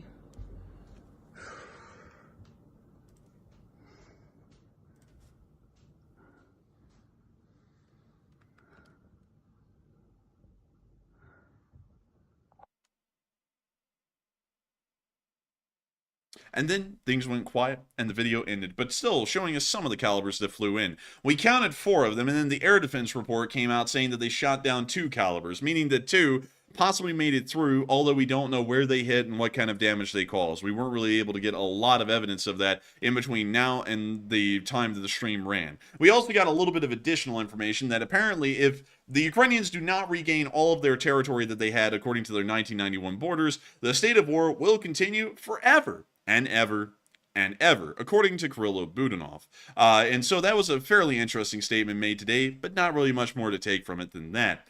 Moving on from that and into our next bits of news within the location unknowns, we got to see that apparently wounded Russian soldiers are put in the pit. You see, the Russians just don't have the manpower necessary to continue to fight this war anymore, and so instead of moving the wounded Russians back home or to a hospital for medical treatment, they just drop them off in this pit in the basement of a building, and then they tell them that the only way that they're getting out of the pit is volunteering to rejoin frontline duties, which is what this video is about. Check it out.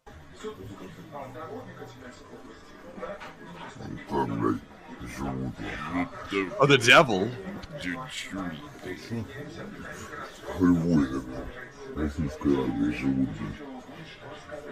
put them in the hole yesterday.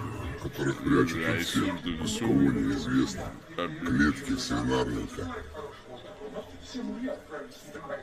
Люди поприходили в блокаду без ног, без рук. Да. С рукой, что тебе сразу с рукой?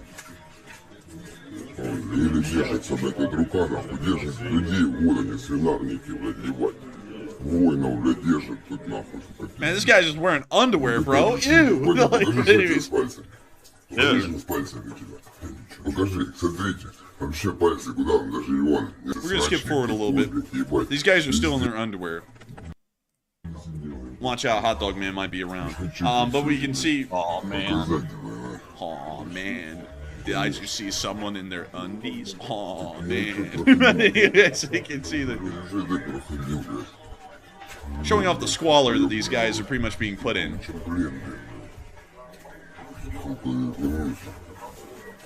at these guys. We blurred out this entire part right here.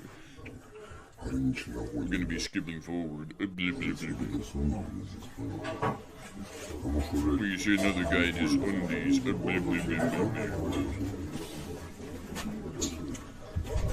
They trade mustard packets in here. They cook spaghetti with an iron.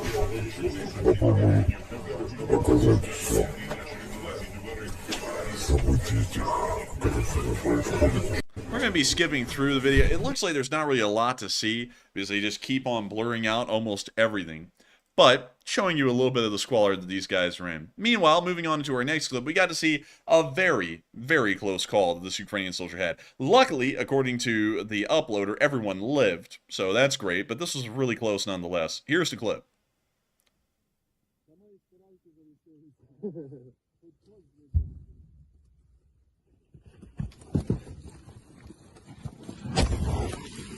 That was pretty close. I mean, that was pretty freaking close, man. But moving on from that, we also got the Russian casualty report today showing that a lot of Russians were not as lucky as that Ukrainian.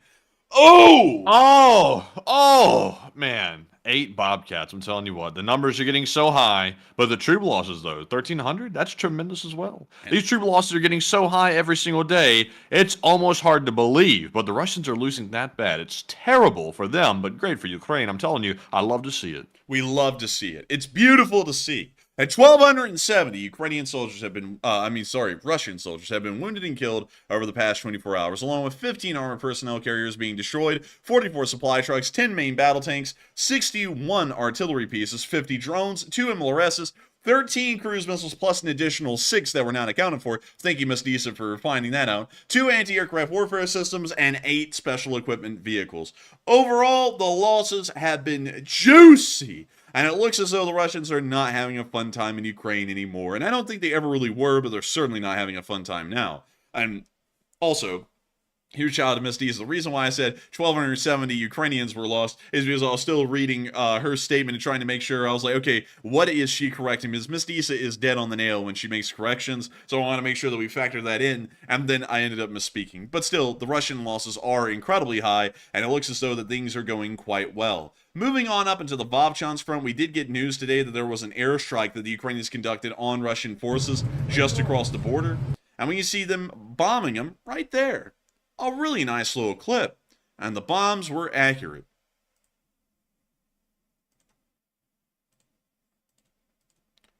The source is comedical. That's what's not what your mama said. But anyways, we can see the smoke rising right there. I'm The telling you. bots are really getting angry about the segment here about the losses. Like a lot of bots coming in saying, "This, like you said, the source is comedical." And then someone came in and said, "The troop losses are very high for Ukraine as well. Sadly, way larger than you're led to believe." With a frowning face, it's like, where's your evidence? It's like, where's the evidence? As always, there's none. Source, trust me, bro. Source, I made it up, bro. But beyond that, we're now going to be moving on from the Vovchansk front, past the Severonsky Forest, and Bakhmut, and into Avdiivka, as we got absolutely no video or picture evidence today from any of those fronts to extrapolate any kind of information about how they're going. But we did get video and picture evidence from Avdiivka, and we were able to see a Bradley in operation today with the 47th Mechanized Brigade. We'll have to mute it, but you can see our Bradley firing its 25mm gun right here, and looking around the battlefield quite smartly, as a matter of fact. This thing looks good.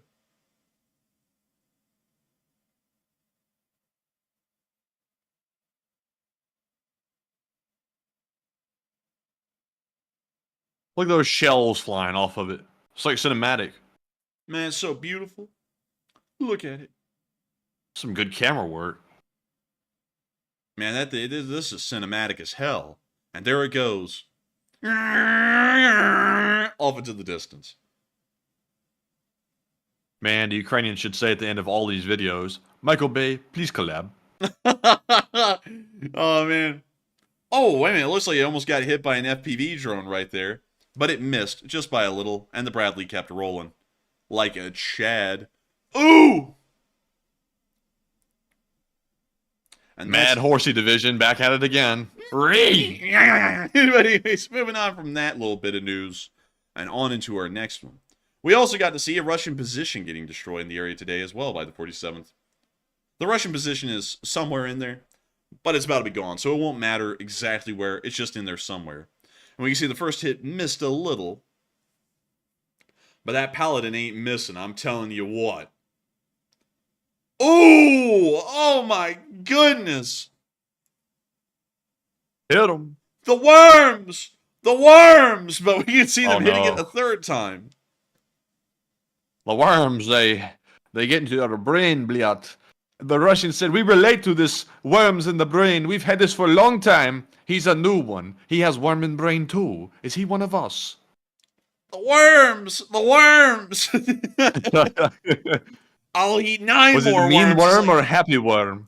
I'll eat 9 more worms. It's like, wait a minute, was the first one voluntary or something? Just like, wait a minute, what? But anyways, moving on from that, nice to see the 47th doing some hard work. And then we also got to see the Russians showing us a grand review of their Grand Army, which apparently was a little sensitive.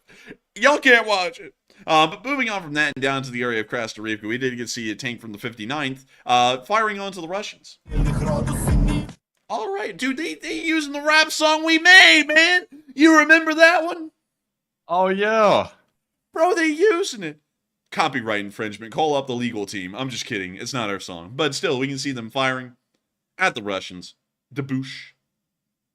Debouche. Don C said, "What's the silent helicopter that the Navy has? I was near a base in California. One flew right over my head and I could barely hear it. It was a trip." I actually would not know that off the top of my head, Don C. I'd have to declare ignorance on that. But if someone knows in the chat, let us know. Because I would be interested in looking at that chopper. I think it's a highly modified Black Hawk. That's what I've heard in the past, because people made a really big deal about, "Oh, there's a silent helicopter the military has." And it turns out there actually is a helicopter that is silent. But I think it's simply a modification made to a Black Hawk. That's my understanding, but I may be wrong. So, let's see here.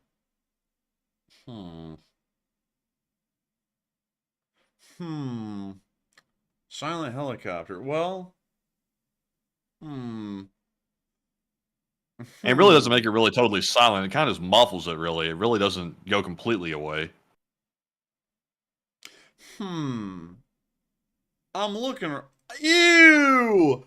What the hell? Dude, okay, this is a contender now for worst attack helicopter design ever. The Hull Prachon from India. What the hell is that? Oh my god, that is ugly. That's hideous. Dude, this thing, if it had a voice, it would be like the voice from Ted from that one meme where he's like, "I got kind of hit in the head, so I got effed up, but will you take care of me forever and ever?" Like, this is the helicopter that would have that voice right here. This is ugly. Terribly ugly. I've never, like, I think this may actually be a contender with the Iranian helicopter. No lie. I think it's that bad.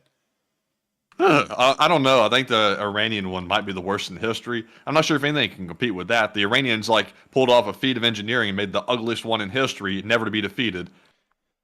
Dude, what is up with the rear landing gear on this thing, though? Look at that, dude. They added like a whole entire prosthetic peg leg to the back of this thing to make the landing gear work. This is just a bad-looking helicopter. I mean, this thing is terrible. Certain Dev said bovine. This thing do look bovine. This thing be called the heifer. But, I mean, like, this... I mean, it's terrible looking. Let's see. And then we got... Let's see, hang on. What the hell is this? Oh, so I was like, oh, black helicopter, cool. I was like, neat. Maybe it'll tell us something about those stealth helicopters. Apparently, this is a symbol of an alleged conspiratorial military takeover of the United States and the America militia movement. I don't know what the hell that is. What the hell? Let's see, hang on. Oh, wait a minute. Stories of black helicopters first appeared in the 70s and were linked to reports of cattle mutilation. This conspiracy theory sounds a little schizo, just giving y'all my first-hand thoughts on this, because it's like, oh yes, the military goons, yeah, they like to fly around in helicopters, land, and then mutilate cattle for fun, and then get back on the helicopter and leave. It's like, well, I don't know. Well, you know, I don't know for certain, but I would not put it past a couple of people that might be bored in a Black Hawk to go by a field sort of out in the middle of nowhere where some cattle may be, and maybe, you know... Man, that ain't happening. It's not conspiratorial, though. It's not like it's like, oh, the aliens are here. The worms. It's probably like, you know, maybe somebody got bored or something like that. Also, the Comanche was pretty cool. Going before its time. Tisk, grip to the Comanche. I remember we used to have toys of the Comanche, Matthew, when we were little kids. And we were like, man, when's that thing going to go in service? And then the Army killed it because it just didn't do that well, to be entirely honest. It was also extremely expensive, but it was cool looking. That it had going for it. I mean, it was super cool. Look at that thing. That is pretty cool, though. Like, what was it, too expensive or something? It was too expensive, I think, complicated, maintain, a whole bunch of things. Let's see here. Design... There's one on display in Alabama. What the hell? Wait a minute, it's here? Both prototype airframes are located at the United States Army Aviation Museum at Fort Novosel in Alabama. Wait a minute, we've been past here, Matthew. We've driven past that museum. Show me the map again. Hold up. We can get the map right here. It's right outside of Look at Sharp, Enterprise. Look at Sharp. Dude, it's right there. It's right freaking there. I can't. Wait a minute. We got to go to that museum. I'm sorry, y'all. We actually have to take a break from our normal broadcast to go down to Enterprise and take a look at this. No freaking way, man. Like, okay, so lock and loud. Okay, we're out in the country now. I know we are. But let's see. Where's that museum? Where was that museum? Looks like it was to the east of the Enterprise. Army Aviation Museum. Okay, so it's right here. So where was that? Oh, it was way out there, actually. It's in Daleville. That's why I wasn't finding it. It was in Daleville. But we've driven through here, Matthew, before. I know we have. Because they got that helicopter out there on that stand, on that display. But anyways, let's look at this. It's got some fantastic ratings, too. Like, this place has got, like, 1,500, like, 4.8 star ratings or something. That's, man, we got to see this place. Man, we're going to have to take a day trip down here. There it is! There it is! Hey. The worms! Man. The worms! No, it's the worms! Man, if they let you film the place, we got to make a video in this whole place. Dude, we have to, man. And they got all the Hueys, man. Like, all the Hueys you could imagine. And they got a Black Hawk. Ooh! Mutilate that cattle, baby! Wait, is that the one from Bin Laden? Is that that one? I don't know. It just says Razor's Edge. I don't know enough about the Bin Laden helicopters to know for sure. Then we got the Banana, which was a really cool helicopter. Ooh! And then we got I don't know if that's cool, man. That looks weird. And then we got the Choctaw. Oh, Choctaw. Man. And then we got a Huey in the patty. We got a Huey in the rice patty, and then an OH-6 the egg. The eggs! The eggs! They're flying over. Then we got a Chinook, the classic mainstay. And let's see, what else do we have? We got these guys dressed up as Santa Claus. Respectable. Oh, ho, ho. Man, they all just saw Chris' mom walk by. And then we got the earliest aircraft, the Jennies, which are really cool. And then we got, I don't even know what that is, actually, to be entirely honest with y'all. But what else oh, dude, they have the little stupid ones. I forgot what this thing is called, but I really think these things are kind of neat, actually. They're close to, oh, there's the OH-13, though. That one is probably one of my favorites for, like, the light helicopter category. It just looks like it's made out of, like, wires in, like, a bubble fishbowl. I think it's kind of cool. But what else do they have in this museum? That seems to be pretty much it. But it is pretty cool. I mean, this is a really cool museum. We're going to have to go here and see it one day. But with that... Oh, look! Is this a reference to MASH? It's got to be a reference to MASH, because they got the helicopter and everything here. But anyway, reference to MASH. And some people are going to be like, dude, you idiot. Like, MASH is based off of, like, the field hospitals in Korea. I know, but this was probably, like, a direct reference to MASH, considering that the museum was probably made after MASH. And then they were like, you know what would be funny if we referenced MASH and also talked about the Korean War? Let's do it. And then they did this. But anyways. What the hell? Oh, man, they did him wrong. Bro, they gave that thing to scrunch. Like, they went scrunch. Oh, my Lord. Oh, my goodness. Now we have to look around a little bit more. Oh, they got an AH-1F. Wow, that's cool. I like those. Let's see here. What else do we have? Oh, yes, we got the early days of the Army Aviation Corps. Very cool. And then, let's see here. There's got to be some... Oh, and then they got the drones. The drones! The drones! Oh, and the Kiowa. I love the Kiowa. The OH-58s. They're really cool looking. But beyond that, we have to get back to the news. We have a little bit left, and I want to make sure to cover that for all y'all and get that news out there to all y'all. Let y'all know what's going on out there in Ukraine. But moving on from the area of Krasnoyarivka and down into the area around Kherson, we were able to see the HIMARS launches, which were talked about a little bit earlier. And so, without further ado, it is now time for us to move up to Kyiv and cover the speech from President Volodymyr Zelenskyy here on day 851 of the war. And funnily enough, y'all wouldn't believe it, there was no speech from Zelenskyy today on his website, so we're going to have to go to YouTube and try and find the speech there. We want speech, real speech.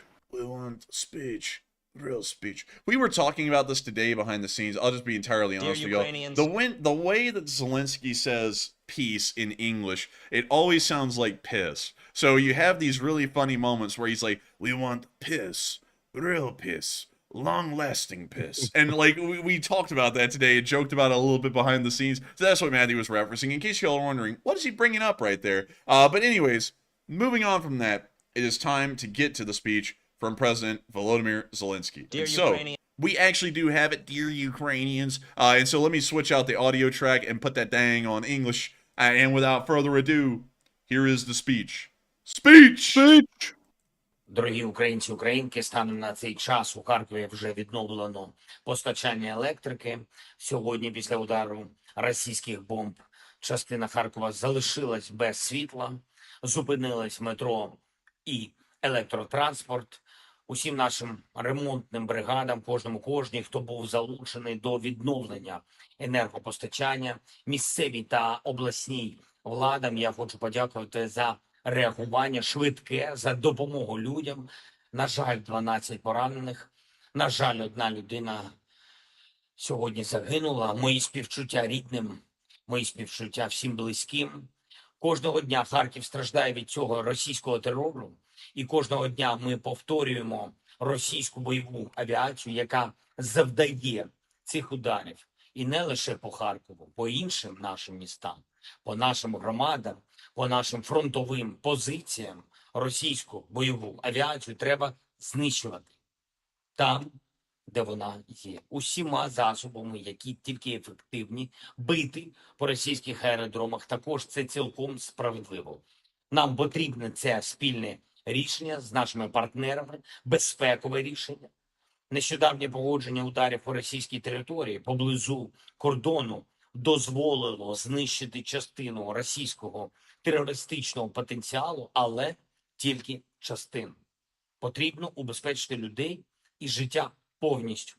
Від російського терору потрібно більше далекобійності.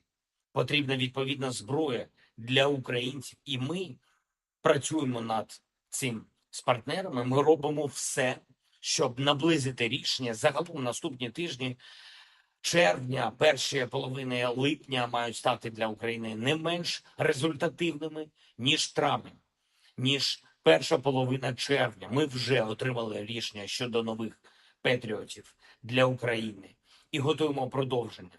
Ми працюємо над постачанням ще систем ППО, і далекобійність зараз це питання не лише про те, чого ми можемо досягти на полі бою, але і про те, коли взагалі завершиться війна. Чим більше ми можемо, тим швидше вдасться примусити Росію до справедливого миру.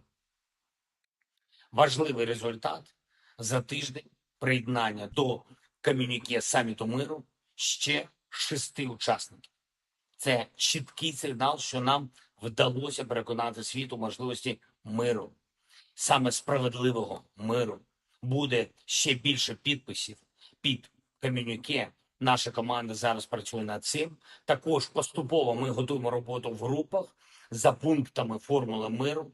Наше завдання незмінне – вийти протягом найближчих місяців на спільний глобальний шлях відновлення безпеки за кожним з пунктів формули миру. І це можливо. Дякую кожному, хто допомагає. Готуємось до нового результату у відносинах з Євросоюзом.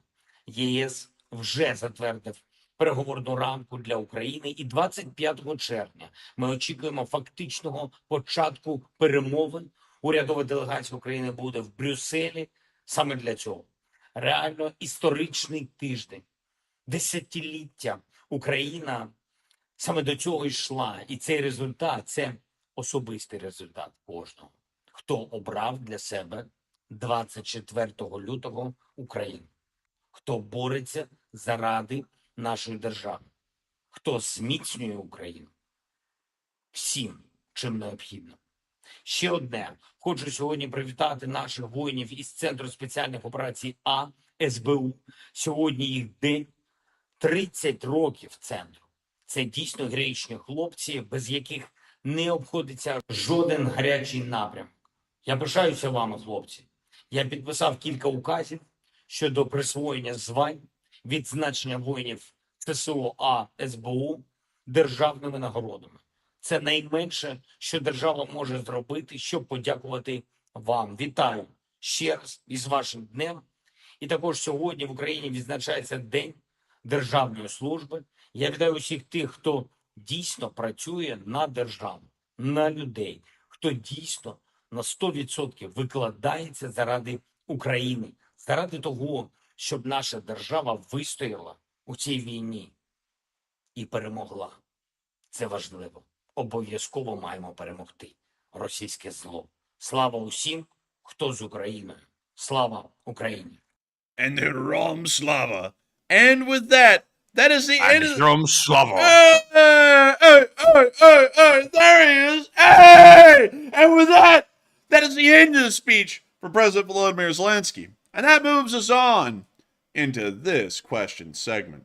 And we've got plenty of questions, and we got plenty of time. But before we even move on into that question segment, I do want to make sure to make a huge thank you to everyone who has been watching the stream so far tonight. Make sure to stick around. We still have a little bit to go and a whole bunch of fun here, but we'll be right back after the break. That almost sounded like I was getting ready to do something like that. We're not going to a break, though. But I got to give a huge shout out to the 9.2 thousand people who were here at the peak of the stream tonight and the 57,000 people who have watched since the beginning of the video, or really the beginning of the stream. It is absolutely unbelievable and absolutely incredible to see that so many people watch this channel on a near day-to-day basis and enjoy the news that we put out on this channel. There is a lot to be said for that. I don't know why y'all enjoy the channel. Many of y'all will give answers. I still do not take those as actual answers. I have no idea why y'all enjoy the channel. I have no idea why y'all like to get the news from here, of all places. But we are more than happy to have y'all, and we are so appreciative of each and every one of y'all being here and continuing to enjoy this channel and the news that we cover. And I thank everyone once again also for helping out with that fundraiser, because I believe it's gotten up to $3.4 or $3.6 thousand, somewhere in between there, which is absolutely incredible. And it's once again helping to save the children. And so with that, I hope that does address that. the best I can. And with that, Matthew, I understand that we have gotten another question out there to our folks in the chat. And what were they thinking, Matthew? And what were you thinking? All right, so it's now time for the highly coveted last question segment of the stream, of course. But with that, we're jumping into our last poll tonight, and the question is, South Korea says it will only arm Ukraine if Russia gives North Korea, quote-unquote, precision weapons, and is that response weak by South Korea? 62% said yes, South Korea should arm Ukraine right now and not wait, while 18% said, kind of somewhat, but understandable on South Korea's part, and 14% said no, South Korea must act with caution and they can't be reckless by arming Ukraine. And on this one, I have to say that South Korea decided to go with the safe option. They didn't decide to go ahead and arm Ukraine now, and in my opinion, I would say it is somewhat weak, but I kind of understand it at the same time. South Korea kind of wants to stay out of it. That's been their long-standing rule for a while, and that's why they haven't given military aid to Ukraine in the past. But at the same time, though, now that Russia is really chumming up to North Korea, which is South Korea's biggest adversary by far, literally right on their border, it seems like South Korea is trying to tamp things down between those tensions, but I don't think that's going to work, because I think the whole reason Putin is teaming up with North Korea is to cause the situation to break out, and I don't think that South Korea backing down and not arming Ukraine right this moment is going to prevent anything from happening. So I'm kind of with the 18%. But Enforcer, what say you? I would have to say that, in my opinion, the South Koreans should arm Ukraine currently, considering that they're dealing with their own situation on the peninsula, and this is a way to get back at the Russians, which are currently supporting the wrong side of the confrontation on the peninsula. I would largely have to say that they should supply Ukraine with weaponry to put the Russians at a severe disadvantage, or make them second-guess their commitment that they have made with the North Koreans, one or the other. So I would largely have to go with the 61% of y'all who said that. And so with that, I hope that does address that the best I can. With that, we are right back into the live chat questions. And so with that, what do we got, Matthew? All right, and real quick, before we jump back into our live chat questions, I had one more poll that I was not able to run due to time constraints, but we'll ask the question anyway and see what everyone thinks in the chat. The question is, Israel says that if a full-scale war occurs between them and Hezbollah, that Israel is going to use new and unseen weapons, and they're going to deploy them and actually use them on the Hezbollah forces inside of Lebanon. So the question is, what is everyone's thoughts on that?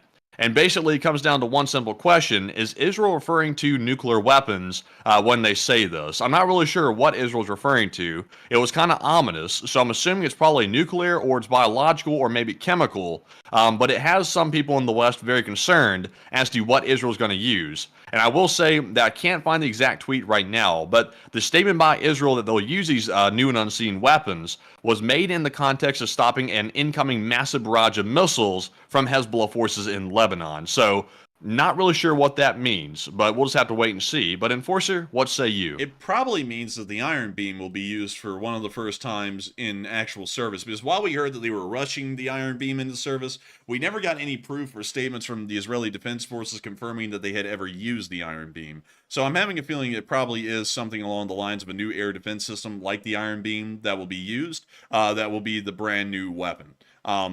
Because a nuclear, biological, or chemical weapon, nuclear would be way too extreme for the Israelis dealing with a force like Hezbollah, trying to come up with the best words for it. But biological and chemical are specifically banned by the rules of war, and the Israelis would be catching ire immediately from everyone around the world, an equal combination if they used a biological or a chemical weapon against Hezbollah. So I would say it probably is something more conventional, like an Iron Beam system, that will end up being used, at least in my opinion. Also, what the hell is this giant area outside Damascus, Matthew? I was looking at this, and I was like, what is this? Looks like it's been scraped, like all the sand has been scraped off of it, and it's just a hard surface. Dude, you know what it looks like? It looks like a middle school desk where like someone like ripped up like the top cover part of it, and this was what was left. It looks like that. I don't know what this is though. Man, I don't know what this is about, but it looks weird as hell. How far outside of what city is it? I see an airport next to it. It's a little bit outside of Damascus. Damascus is right over here. And where did you see that airport? It's right up there to the left. Oh, Damascus International Airport. This has actually been stricken before by the Israelis. I had just remembered. How in the world did I even forget something like that? Look, see, they covered up the hole in the runway with like improvised construction. And I believe they did that. Safe.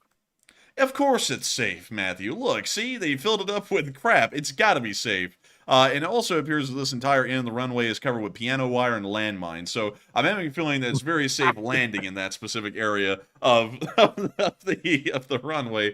And also, look at this wide variety, this eclectic mix of aircraft that they have here at this airport, and the amazing off-base facilities. I mean, we have Detroit over here servicing these aircraft. This is impressive. Now, what do we have over here?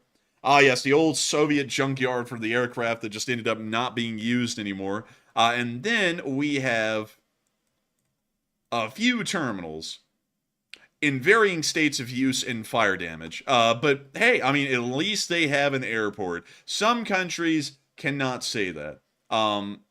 But I think they'd rather not have an airport. Also, this is called the Damascus Airport Motorway, which would lead you to believe that you would be goosing your car down this thing the whole time, which I'm not exactly certain if that would be allowed. Also, Damascus is small as hell, Matthew. Like, I just looked at the city, I was like, wait a minute, that's it? Like, look at the downtown area, that's like nothing. Yeah, it's barely anything. Let's see what it looks like. Oh. Oh, this is fancy. Fancy. Oh. Hello, racism. It's great to see you here in Syria, of all places. Man, that was a bad stroke of luck right there. What were the odds of, like, jumping down right next to something like that? Man, well, apparently, I'm guessing that, I'm guessing that there are some questionable beliefs that are held by the Syrian people in the city of Damascus. But, you know, I guess we just have to roll with the punches. Yeah, I guess we do. I'm guessing, well, it's very clear now, Bashar al-Assad isn't one of the good guys, but we also have what appears to be an attempt at a Christmas tree that was made. It ended up looking like the rings of God. Very interesting. We can also see pixels and a whole bunch of interesting stuff out here. The hell's that thing in the ground? You see that? What is that in front of that guy? What the hell? Dog? What is that? I don't know. Wait a minute. I think. Wait a minute. Hang on. It's one dog here, and then two dogs looking outwards towards these people. Dude, I was like stuck between it was either Mickey Mouse out of a sewage drain, Alf. or it was a dog, or I didn't know what the hell that was. And why is the guy looking down at it like, huh? Like he's confused at what that is too. He's looking at it. Dude, he's like, what in tarnation? He's like, what the hell are these things? Dude, I'm telling you what, man. My lord, I've never seen anything though that racist as what we just saw in that mall, Matthew. No joke on Google. That was terrible. Yeah, I've never seen anything like that before in my life. But let's see. Oh, dude, a beetle. A beetle. Man, they jumped the curb with that beetle. Yeah, man, they went like they smacked that thing up there. And then we got these apartment buildings over here. You know, honestly, I think we need to go take a look at the... Oh, look, Matthew, it's one of the minibus things. I actually think those are kind of cool a little bit. I don't know about you, Matthew. Yeah, no. No, dude, hear me out, though. Massive rims on that thing. Like, put massive rims on that thing. That would look funny as hell. Wouldn't you agree? Man, I don't think you can handle the fenders are too small. Or the wheel well, I mean. Just take off the fenders, dude. Like, just massive rims, man. Like, that's all I gotta say. Also, what does the National Museum of Syria look like? Like, is this their Smithsonian? Is it? Oh, that actually doesn't look that bad. Oh, and they have it in French as well. Because, by the way, just to once again put this out there, Syria at a time was a French mandate. Man, where's the picture? Well, we're getting there, man. We're getting there. Oh, wait a minute. It's lagging, man. Your screen went dark. Oh, well, anyways, moving on. We have some pretty interesting stuff in this museum. I like to see it. Apparently the face from this guy is gone. Average Russian POV. But anyways, let's see here. What else do we have? What the hell is this? Paint me like one of you French ladies. It's like, what the hell is this?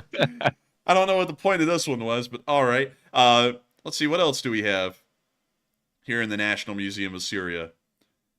Oh, did they have the dictator? No, actually, that would be up at the presidential palace, just up here, ominously looking over the entire city, and about a size of the quarter of the city as well. So let's go up here to Syrian presidential palace. It has reviews. The worst place in the world. Owais Al-Kurdi, local guide. I'm assuming he's probably a little bit in the know. Good, beautiful, good. The filthiest place on earth. Dirty place. Very bad. Dirty place. 5-star, 1-star, 5-star, 1-star, 5, 5, 5, 5. Okay, so the reviews don't really key us in on much, and we don't really get to look at it a lot. But they do have haberdashery up in there. And it's got reviews. Oh, 5, 5, haberdashery. 5, 5, 5, 5, 3, 5, 5, 5, 5. Okay, so absolutely nothing's learned from the reviews there. But they got it. What the hell is a haberdashery, Matthew? One second. I don't even know. Sounds like something odd. Haberdashery, men's clothing and accessories. Man, is that like Hank Hill's like propane and accessories? Well, I tell you what, I sell them haberdashery and haberdashery accessories. Like, it's like, what the hell? Dude, let's see, what else? Also, by the way, this is Bashar al-Assad is still in charge of Syria right now, right? Yeah, well, at least this area of Syria, because you got to remember, once you move, I believe, let me make sure I get the river right. Once you move north of the Euphrates River, most of Syria is controlled by the Syrian Democratic Forces. Interesting. I was about to say, the only reason that Bashar al-Assad is in charge is because I believe it was his brother, Basil or something like that.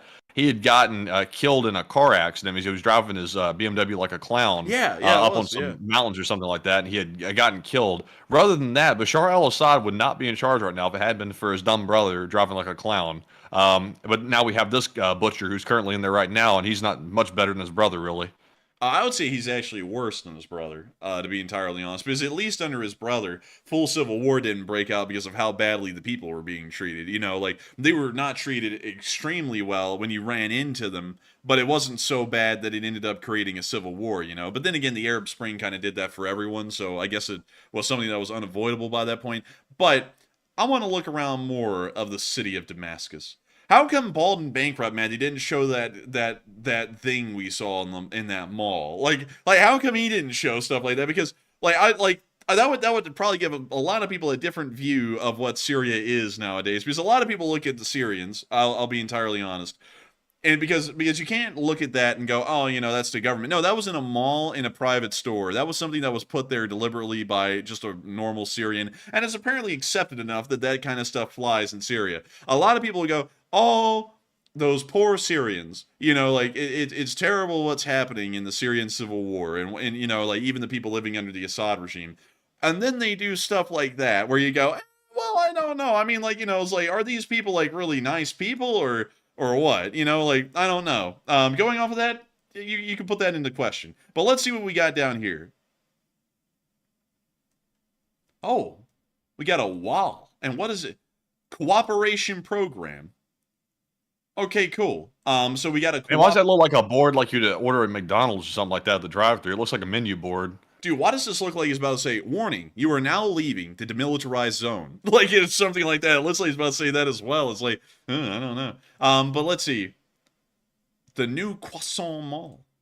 What we got up here? Bro. Wait a minute, you know something that just hit me that I didn't even realize? They have a Four Seasons in Damascus. Oh, they do? Yeah. Dang it. Oh, it's quite nice. Ah, yes. War-torn countries, the perfect place for Four Seasons. You can get all 4 seasons of living and dying here in Damascus. Look at that. Man, they should call it the 5 seasons now because the 5th season's a straight-up war zone. Man, that would be a good one. But look at that water, man. That nice green water. Looks like piss. Real piss. Long-lasting piss. But let's see here. Man, I'm telling you what. That is not the 4 seasons they have in Damascus. No way. That's it. I mean, this thing is pretty nice. I mean, did not think there would be a 4 seasons in Damascus. And I did not think that it'd be still open and operating. What are reviews on this thing? 4.6. When was the most recent review? Actually, it was fairly recent. Let's see if we can sort them. Newest. 6 days ago. This is crazy, dude. There's actually people staying here. How much does it cost to stay at a 4 seasons in Syria? Let's see here. How do we find that They're not information? giving out the prices for some reason. Where's the website to book it? Um, Man, there's no website. There is Oh, there's no- one. Here's one. Let me take this off screen and then check it over there, just in case it's something weird popped up. Kind of weird though. Typically, Google gives you like a booking option. It shows you the dates it's available. That's kind of weird. There's not one. Oh, it's an illegal Four Seasons, Matthew. It's a phony. It is a counterfeit Four Seasons, Matthew. No way. Like, are you for real? I'm not kidding. Thank you for your interest in Four Seasons Hotel Damascus. Please note that the hotel is no longer managed by Four Seasons Hotels and Resorts. Oh damn! I mean, they're out here running God. a bootleg Four Seasons out here in Syria. They run it in bootleg. Dude, the Syrian government seized the building, took it over, did not change the name, and it's still being run as a Four Seasons. Oh my gosh, that is Oh, that's crazy. bad. Dude, real dictator move right there. I can't believe that. It is not even a real Four Seasons. It's a fake rip-off Four Seasons. And Four Seasons can't change the name, apparently, on Google, where it's just Hotel Damascus or something. So it's still Four Seasons Hotel Damascus, although it's not a Four Seasons. Whack! I Bro, cannot. Syria said, we got a Four Season and we're not letting it go. Man, they're not letting that brand leave. They're like, that will ruin our image. We can't have the nice hotels leaving. Keep the name. Don't touch it. At least Russia had the gall to like change McDonald's to Tasty. So like, they didn't just keep using the McDonald's name. They actually changed it. Syria said, nah, we're keeping it. Dude. No, screw the like copyright. Assad, Syria war happens. Meh. Four Seasons friends leave. Damn it, we can't have them leave. Stop them. It's like completely like what, really not paying attention to what needs to be paid attention to. Like you feel like the Four Seasons would be the bottom of the priority list in the Civil War, but apparently they kept it around. But what about Dama Rose? What's going on down here? Is that phony too? Bro, they got Prince in this room. Oh, Could man, you that purple be carpet ain't doing it. not the beautiful girl in the world? But anyways, moving on from that, what else do we got at this hotel? Dude, this thing looks like something that would have been demolished on the Vegas Strip like 30 years ago. No joke. What the hell is that thing over there? Is that like the rib cages of the damned attraction and museum or something? Like, what is that? It looks like that ride at Walt Disney World, that one in Spaceship the dark, Earth. the roller coaster. Yeah, it looks just like it. Space Mountain. But yeah, it does kind of look like that. But what the hell is this? Oh, that's nice. That is pretty nice, yeah. I was like, wow, that's really nice. But let's see here. So Paddington said, please never sing LOL. I did it mocking because we actually ended up, by great misfortune, I cannot say this enough, ending up watching a Prince impersonator sing a song recently, and it was really bad. It was so bad, it left an everlasting impression on Matthew and me. We'll never go to another impersonator concert again. But that's why I did that. Because I was doing that for Matthew's amusement specifically, because he knows what I'm talking about. The Prince impersonator was basically on the pole. Man, it really was. It gave me flashbacks of Chris's mom up there. But anyways, let's see here. Do we have anything else interesting? Big 5 Mall. That's the closest thing I think we'll get to a biggie bag here in Damascus. So let's see what we got. So let's see. What the hell is that? I could say so many things right now. I'm going to pass though. Bro, they cooking up rats out here, man. They ain't cooking up wings. They cooking up rats up here in Damascus. Big 5 Rats Mall.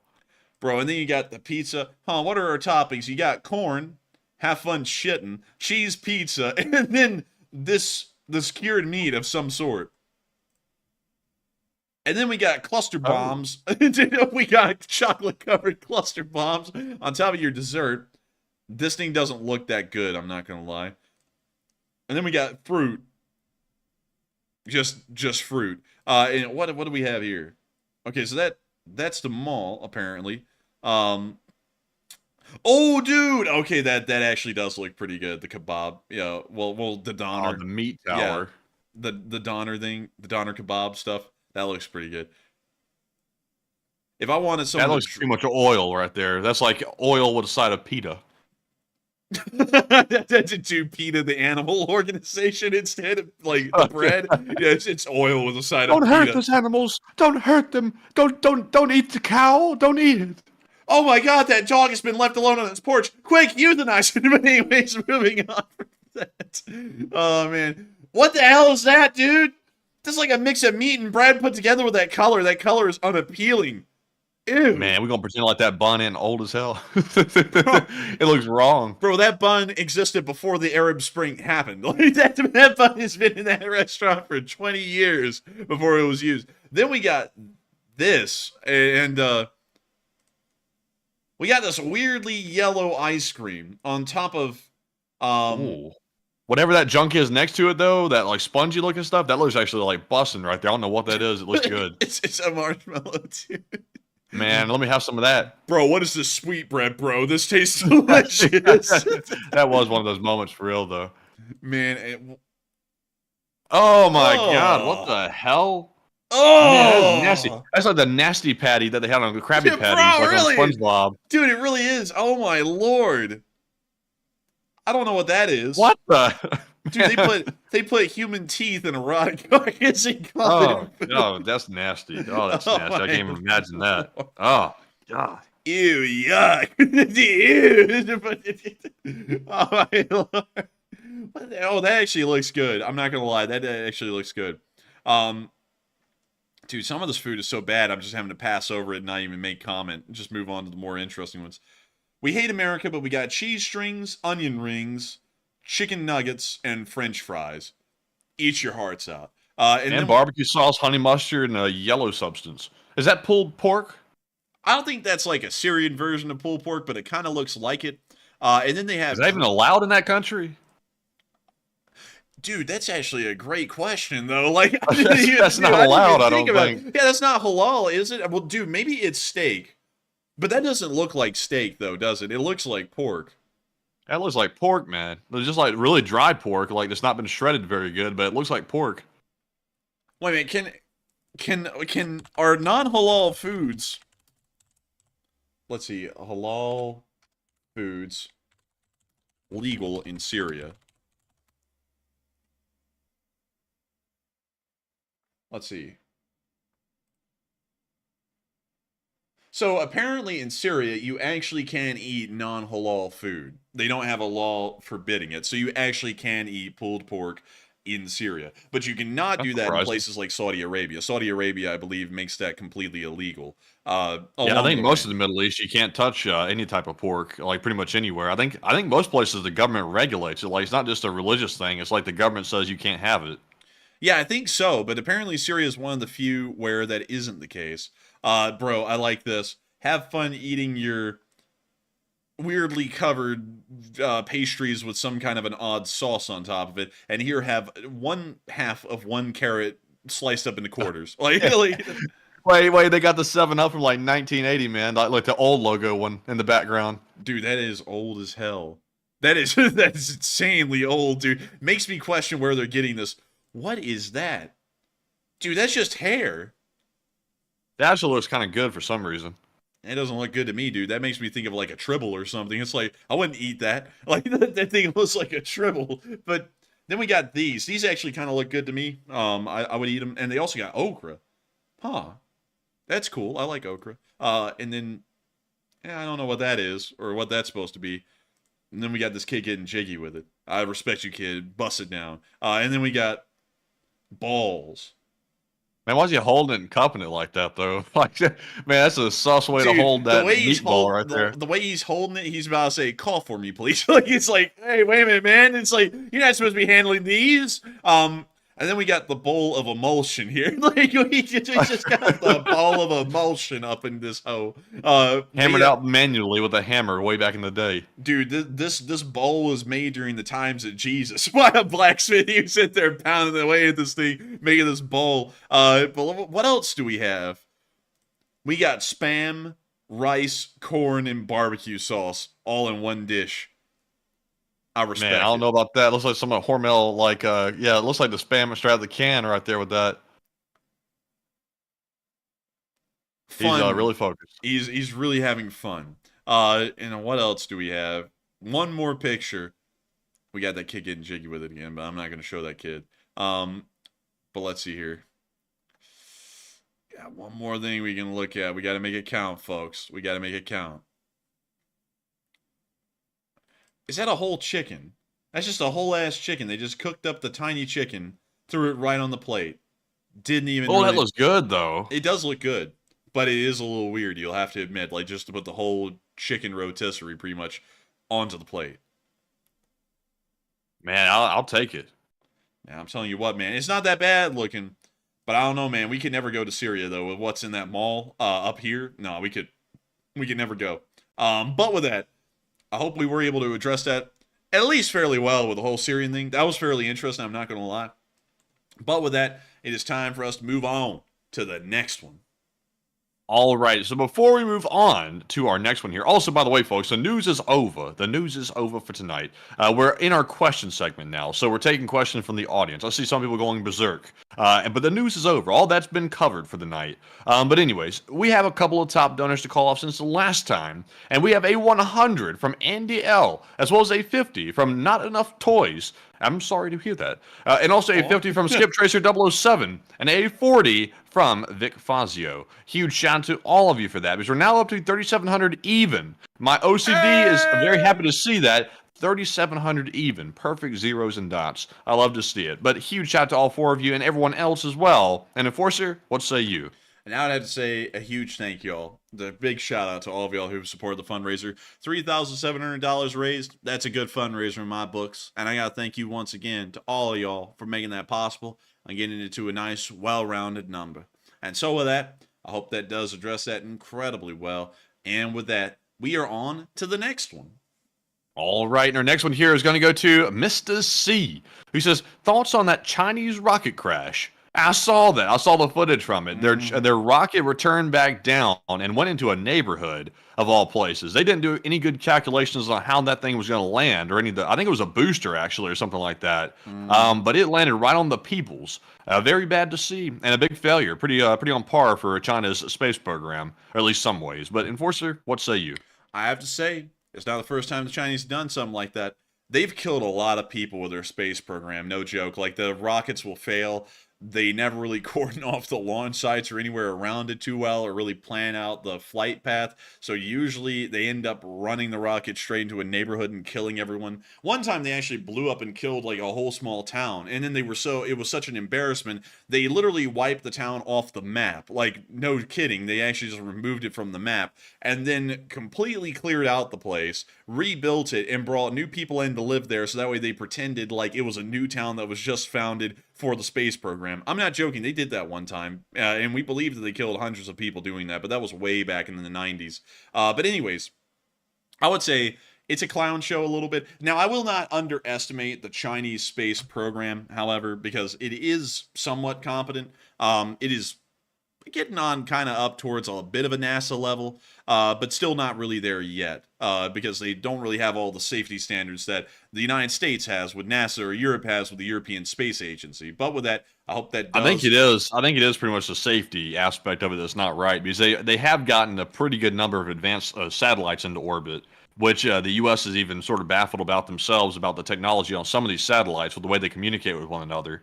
But the safety aspect of China is like, in fact, every agency in China, not just a space agency, is just terrible. Like the fact that they put all that effort into making the satellites work so well, allegedly at least, and then they didn't do the calculations properly to make sure these citizens didn't get crushed by the booster when it came back down. That says a lot. I would have to agree completely. I mean, it's scary. Also, by the way, if y'all want to see the logo for the China National Space Administration, there it is. It looks like the Star Trek logo a little bit. Now, I would actually, funnily enough, Star Trek actually ripped off America's logo that we had. I forgot what it was, but it was a logo that we had, and that's where they got the little Delta thing here from. But the wreath thing and the specific color that they went with here reminds me of the United Federation of Planets from Star Trek. Like, it's like they pretty much just copied that. Yeah, it looks pretty close. Almost like UN coloring, almost. Pretty close. That peacekeeping kind of color. That kind of color that says peacekeeper. You know, that... Or suspense riding, one or the other. Yeah, one or the other. I don't want to... Hey, stop that over there. Screw you. Okay. But anyways, I hope that does address that the best we can. With that, we're on to the next one. All right. And our next question here is going to go to TS. He says, where do the Dagestanis get the 5.56 weapons from? They don't have those normally, do they? No, they don't. We don't know where they got them from, and we don't know where they got the ammo from either. It's a little weird to see that in Russia, because it's not that weird anymore to see ARs anywhere, because so many of them were left behind in Afghanistan. That's kind of the same thing that happened when the United States intervened in Lebanon and then left, but it was on a much larger scale in Afghanistan, where U.S. M4s just started circling around everywhere. That's why Hamas and Hezbollah now have a lot of M4s instead of AKs, is because of what we left behind in Afghanistan. So it's not bizarre to see them in the Middle East or in Central Asia anymore, but it's really weird to see groups being equipped with them inside of Russia. Because usually those have an unlimited access due to corruption to an unlimited variety of AKs and really any other kind of weapons, and also the ammunition to use them. So it's really weird to see them using AR-based weapons using a NATO standard round. So we don't know who gave those to them, but it is incredibly odd, and really one of the first times we've seen that on a large form. But with that, I hope that does address one other thing as well is not only are the weapons kind of suspicious that were used in this, but also the people that were involved in. Like we said earlier, one of them appeared to be the son of a local official, and the other one appeared to be the guy's nephew as well. So obviously some connections to the local government. And also I just saw a post come out that one other person was identified as well, and they appear to be, I'm not going to say their names, it's just right now it's unconfirmed, but it appeared to be maybe a UFC or an MMA fighter that might have been somewhat well known that was gunned down in the attack as well. So some actually pretty decently connected individuals in Dagestan were involved in this from the looks of it, which is a little bit weird. The Dagestani people seem to be very upset. I'm not sure if it's with Russia directly, like I said earlier. It might just be the hatred for one group or another. But the fact that so many high-profile people are involved in this is kind of odd. It is a little odd, but that would take an entire rabbit hole, literally like 40 minutes to explain that entire region, so I'm not going to get into it, but it is a little odd, that's for sure. But with that, I hope that does address that the best we can, at least in our opinions. And with that, we are on to the next one. And the next one here is going to go to Dale Alaticus, who says, any word on what's happening in Kaliningrad and any news? We don't really hear a lot from Kaliningrad. The last we heard, there was some flooding in Kaliningrad, which has now subsided. But there is a large amount of Russian military forces and Air Force assets that are present within the area. But beyond that, we don't really get a lot of updates and news just on a regular basis about what's going on in Kaliningrad. So that would be about the best I could give you based off of our prior information, but we don't have anything incredibly recent. And so with that, we are on to the next one. All right. And also, by the way, I just want to clarify one thing as well. The guy that was allegedly gunned down during the attack was not a member of the UFC, just to make that clear. He was just an MMA fighter, or an old MMA fighter. Sort of young, though, to be a quote-unquote old one. I don't know why they labeled him as old. But anyways, jumping on to our next question here. This one goes to Alex. He said, with the uprising, how does this affect the North Korean Defense Pact? It really doesn't. Because that's more of a diplomatic thing than an actual physical thing that has to be maintained daily. So it really doesn't have that much of an impact, if any, to be quite honest. And so I hope that addresses that well. And we are on to the next one. All right, and the next one here goes to Nova, who says, do y'all think Ukraine may attempt to capture Belgorod to collapse the Russian supply line along the front? I don't think so. The Ukrainian forces have made it very clear that they are not going to cross as the Ukrainians. Now, the Free Russian Army, which is made up of Russian citizens, can cross into Russia, and Ukraine will support them. But actual Ukrainian armed forces made up of Ukrainians crossing the border is something that is not going to happen anytime soon. So I would have to say no. They will probably never march on Belgorod, invade it, and take it over. And so with that, I hope that does address that the best I can. And with that, and Clausen said, historically, even the Soviets had to deal with guerrillas back in the 50s. Lots of history. Yeah, they actually did. They actually had to deal with guerrillas down in the area of the Caucasus Mountain region. And they also had to deal with a decent amount of rebels inside of Ukraine, interestingly enough, as well. Because while World War II was a pretty horrific thing, one thing that World War II did do is really kindle a lot of countries' nationalistic spirits and their wish for independence from the Soviet Union. That includes really the entire area around Georgia and southern Russia, and also Ukraine as well specifically, because for a while after the end of World War II, a guy called Stefan Bandera, I believe his name was, who actually had fought for the Nazis. That's a little bit of a complicated thing, but he had actually fought for the Nazis. But at the end of the war, he actually continued to run massive groups of partisans and rebels, pretty much, who continued to fight the Soviet Union, I believe, all the way up until like 1949 or something around that time. But with that, I hope that does address that fairly well. And with that, we are on to the next one. All right, and our next one goes to N. Hansen, who says, any chance that it was part of what was left behind in Afghanistan?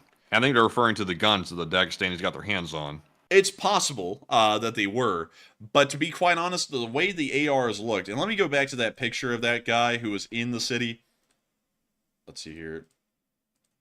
Church on fire. One of the fire. Here we go.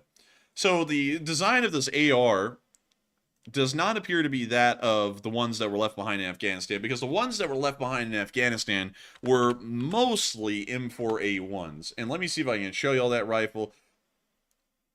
Okay, thank you, FN. Anyways, let me go to here. So here's a picture of an M4. And as you can see, it has a very, very specific Picatinny rail design that only covers about half the barrel at the front of the rifle. And when we look at this one here, it is very clear that it does not have that same kind of a Picatinny rail layout. In fact, in the full video that this frame is from, it honestly looks like the front of the rifle has an M-lock rail system on the front of it, which would actually suggest that this may have been a civilian AR that was somehow making its way into Russia. Now, is that really going to be the case? Maybe not. I would highly doubt that these are civilian ARs that made their way into the Russian Federation. But it doesn't look like a Afghan leave behind M4. It looks like some different kind of an AR. I actually thought for a while it may have been and let me see if I can pull this up and show this to y'all. Let's see here. Let me see. So I think I might be on the money with this.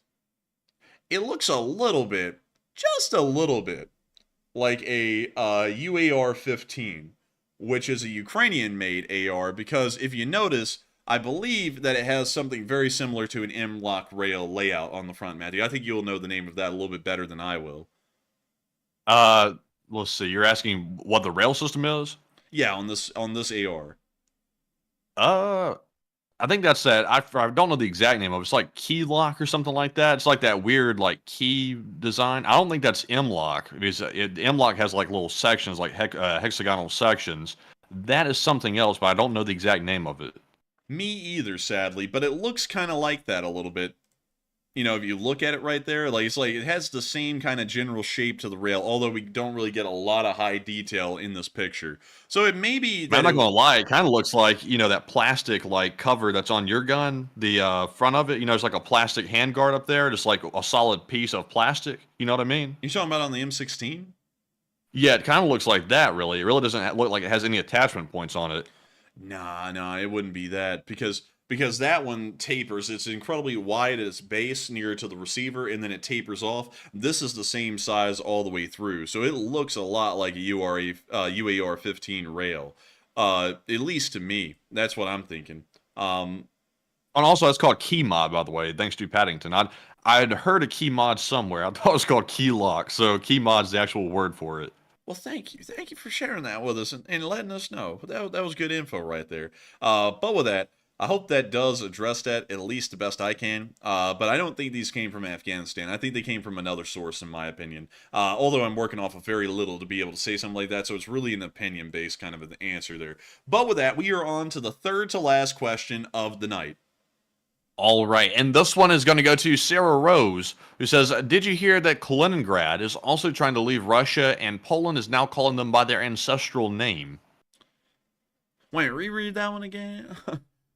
They said, did you hear that Kaliningrad is also trying to leave Russia, and Poland is now calling them by their ancestral name? I have not heard that, Sarah Rose. And while Kaliningrad may want to leave Russia, there really is no proper way for them to leave Russia. But I have not really heard a lot about that, and I'll have to look into that a little bit more to know more about it, to talk more about it. But still, thank you for sharing that with me. That does sound quite interesting. But I have not heard of the Polish calling it by its old name, which would technically be East Prussia. And I don't know if the Polish would really want that because, you know, they have a bit of a problem with the whole thing with East Prussia. Geschickt mal like me die Deutschen, but anyways, with that, I hope that does. Jack! Whoa, Jack! Whoa, myself with that. I hope that does address it the best I can. We are on to the second to last question of the night. And this one goes to Michael McMahon. And Michael says, do both of you think that the Moscow madman, who is getting his ass kicked and will lose the war, if left conventional, won't use his tactical or even strategic nukes? So if I understand this correctly, he's saying that if left conventional, won't use his tactical nukes. So if you're saying if the war keeps going and it comes down to whether or not Putin can lose or try to keep winning and keep fighting, I have a feeling that Putin might pull out the nukes. I have a feeling he might go out fighting in a blaze of glory. That's just my opinion. I really would have a hard time seeing Putin just walk away from it and not try something like that. However, it's possible, but I'm leaning toward the option he might go berserk before he goes out. Because if Russia loses the war, that would have some severe political implications for Putin. He either might get put out by the people or by the government, being like, he's kind of weak, let's get rid of him. Or he might try to flee or something like that, and nobody's going to want him. So that might be the end for Putin if that goes that way, which it probably will. So he might try to go out fighting. I'm not sure, though. But Enforcer, what say you? I would have to say I'm highly doubting he'll ever use a tactical nuclear weapon, even in a very dangerous circumstance, because how can you justify nuking Ukraine? Like, how can he justify that in the Russians' eyes? He goes, we're winning so well that the only way for us to win is to take the most drastic action ever taken in modern war, which is to nuke them. Which would make no sense, because like, if they're going off the propaganda narrative, they're saying in Russia, if Russia is winning the war, why in the world would they ever have to use a nuclear weapon in the first place? Victory is already certain, so nuclear usage is just absolutely absurd by that mindset. Then if you go off of another idea, you're saying Ukraine is so strong and so powerful that the only way we can defeat them is by nuclear arms, so we're going to nuke them. So really, in a public perspective image, I think that's a very bad look, and I don't think that they would ever use a tactical nuclear weapon for that reason, because how in the world do you even justify that to the Russian public and stop the fallout from such a bizarre looking action based off of what the Russian public's been hearing, at least in my opinion. But with that, I hope that does address that at least fairly well in my opinion. And with that, we are on to the final question of the night. And so, who is the lucky last person to throw in the lucky last question of the night? And this question goes to Dirk, who says Khrushchev was known as a bit of a clown, and do you think he gave Crimea to Ukraine almost as a poisoned chalice, knowing full well the outcome if Ukraine went its own way? I don't think so. I think Khrushchev gave, he gave Crimea to Ukraine generally just as a thing, I guess an administrative thing. It made more sense, considering that the Crimean Peninsula was physically not connected to Russia in any way. It was only connected to Ukraine. I guess it just made more geographical sense. And historically, Crimea is a lot closer culturally to Ukraine than it really is to Russia. The only reason that there's a larger Russian population there, even in the present day, is because of the Russian actions during World War I and World War II, which really started to solidify the Russian population there, but beyond that, it's historically a part of Ukrainian land. So I guess that's why Khrushchev gave it to him. I don't think he gave it to him with the idea of, if the Soviet Union ever collapses, which was never an idea when he was alive, then, it'll cause a terrible war. So I don't think he was thinking that. I think he was more so just giving it to them because it made more geographical sense and probably a little bit more cultural sense at the time. But with that, I hope that does address that the best I can. And crazily enough, we have reached the end of tonight's stream.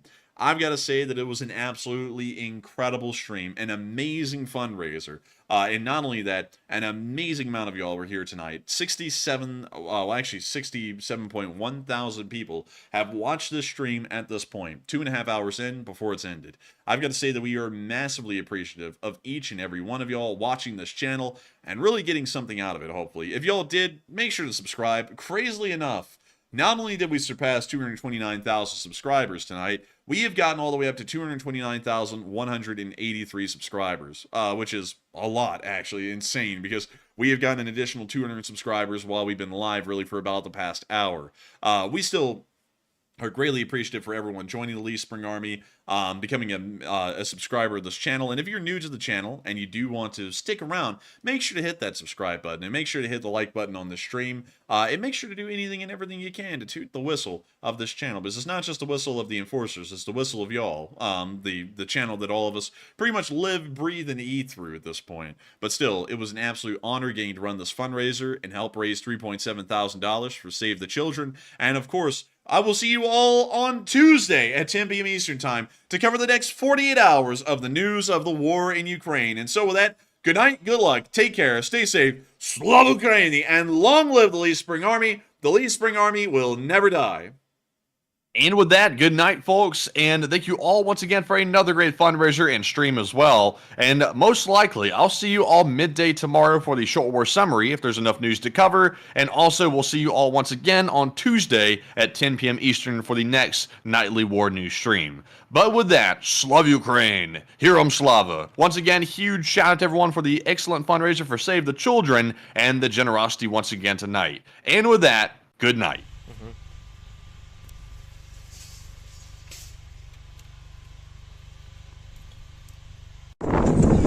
The Leaf Spring Army sends its regards